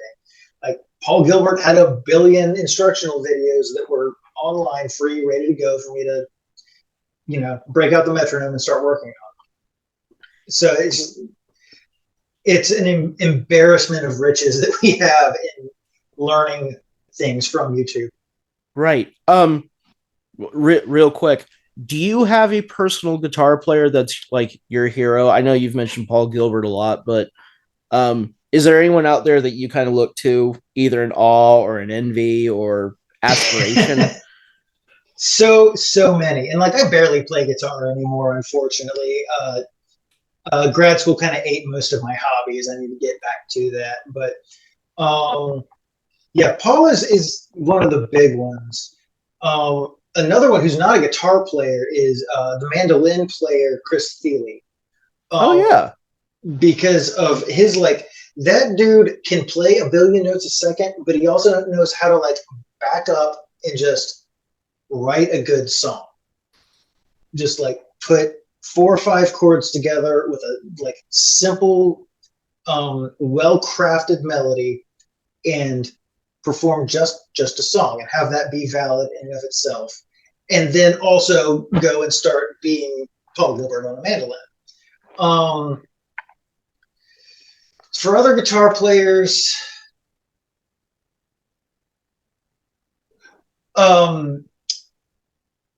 Andre from Blind Guardian, just because of Yeah. how weird his guitar playing is. And Marty Friedman, of course, from like known from Megadeth, Yeah. just for his like iconoclastic guitar playing, like playing wrong notes and bending them correct, and like weird, exotic sounding scales, and basically like technique wise doing everything wrong but being better than everybody else anyway. Then yeah, he's a big one too. Have you ever listened to his Japanese pop stuff? Oh yeah. Yeah. Oh yeah. His Tokyo Jukebox records are a lot of fun. His like instrumental guitar covers of Japanese top 30, basically. Yeah, those are great. Yeah, an incredibly talented player. You've highlighted in your videos how climate change has had immeasurable impacts on our hunter-gatherer ancestors. If you could give my audience the big takeaway, what should we consider when it comes to our Earth's climate transforming cultures, either naturally or because of man-made pressures? So the climate change that we're going to be dealing with is not going to be anything like the climate change that happened before us, because we are operating in this very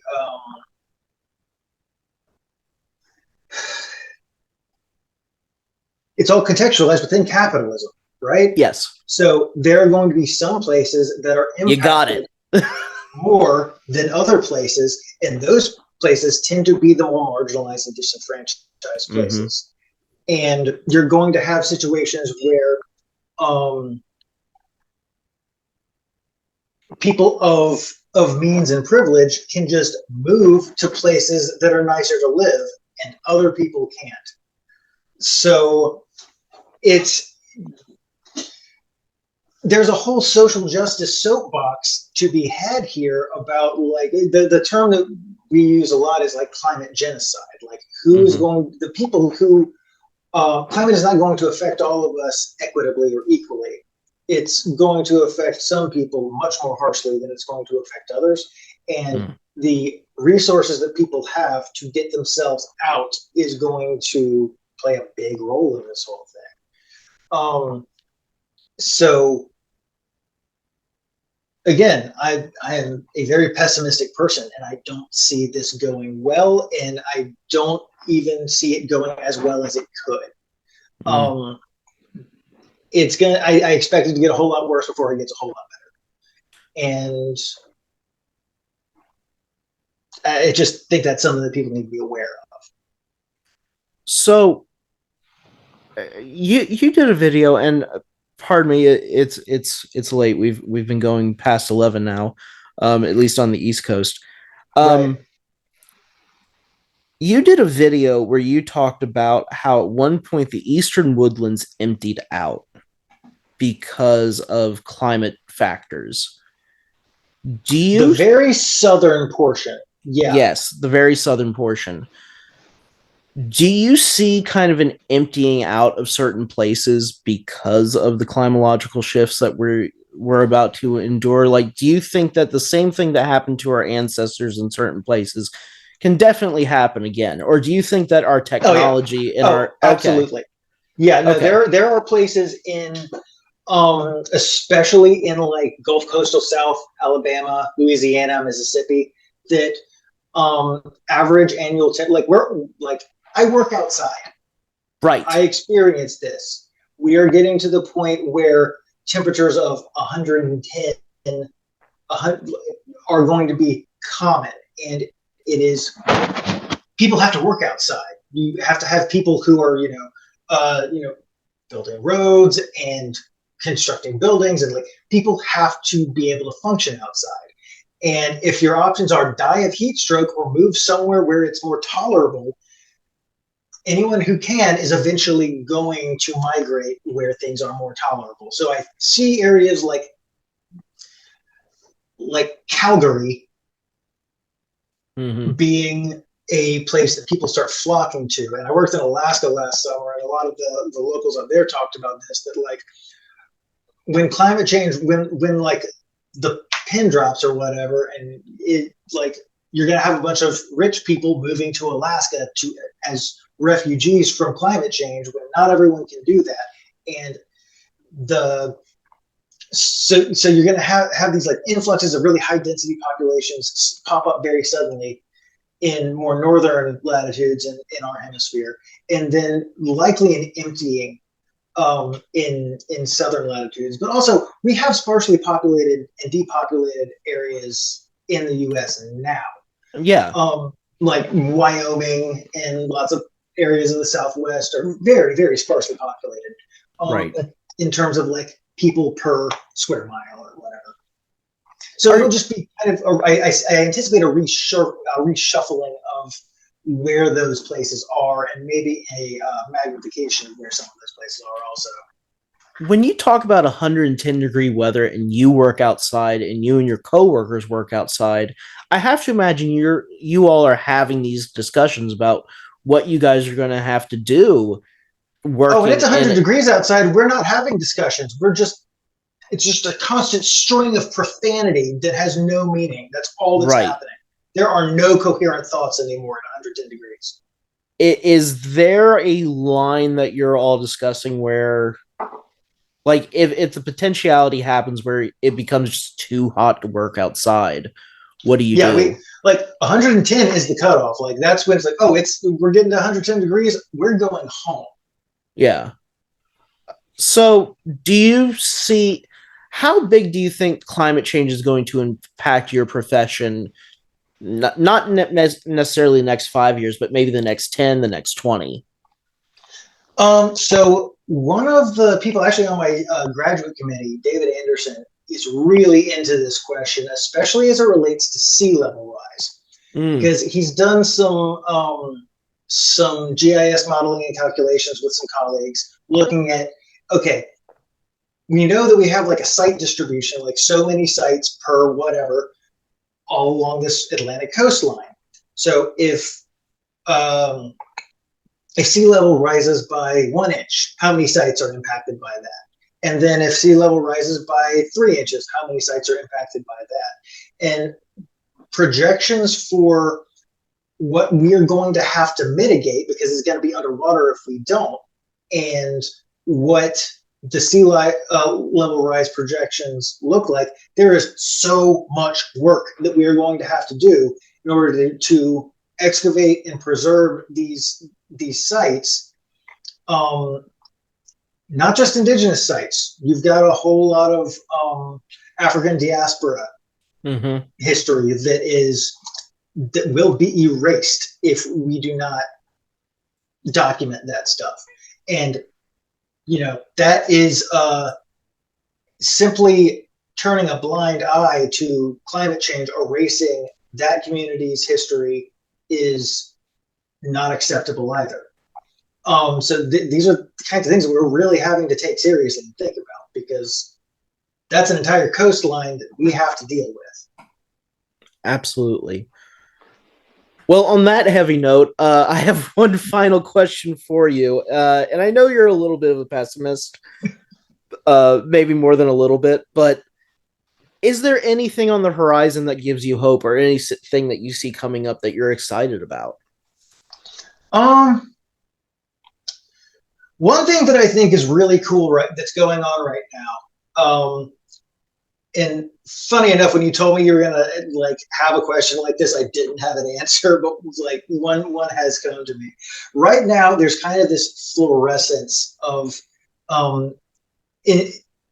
indigenous art and content that is available right now, right? So you've got on Letterkenny, you've got a whole group of indigenous characters that are designed and partially scripted by the actors playing them. And you've got Reservation Dogs that's come out on Hulu recently, that's made by and ultimately really for the indigenous community. But it's one of the first times that on a big stage they're getting to tell their own stories, and they're not goofy stereotype Dances with Wolves stories. They're real, visceral, deep, and sometimes hilarious stories. And that's cool to me, to get to see these traditionally marginalized communities finally getting their platform and getting to and that's just going to snowball. There's going to be more of that. Prey was really cool. I really enjoyed seeing that. Yeah. So getting to see that tidal shift in the amount of indigenous North Americans on screen, but on screen in the way that they want to be, is cool and exciting to me. Awesome. Nate, thank you so much for joining me on Pondering the Orb. I've been a big fan of your show since the beginning. I've, of course, always been a big fan of you. But thank you so much for joining me, and I hope to have you on again someday. That'd be awesome, and thanks again for having me.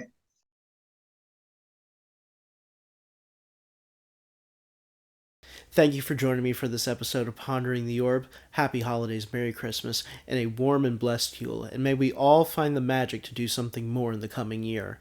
Safe journeys, and I'll see you next time. Please check out all the links in the description to the books, music, and my guests. And subscribe. Thank you.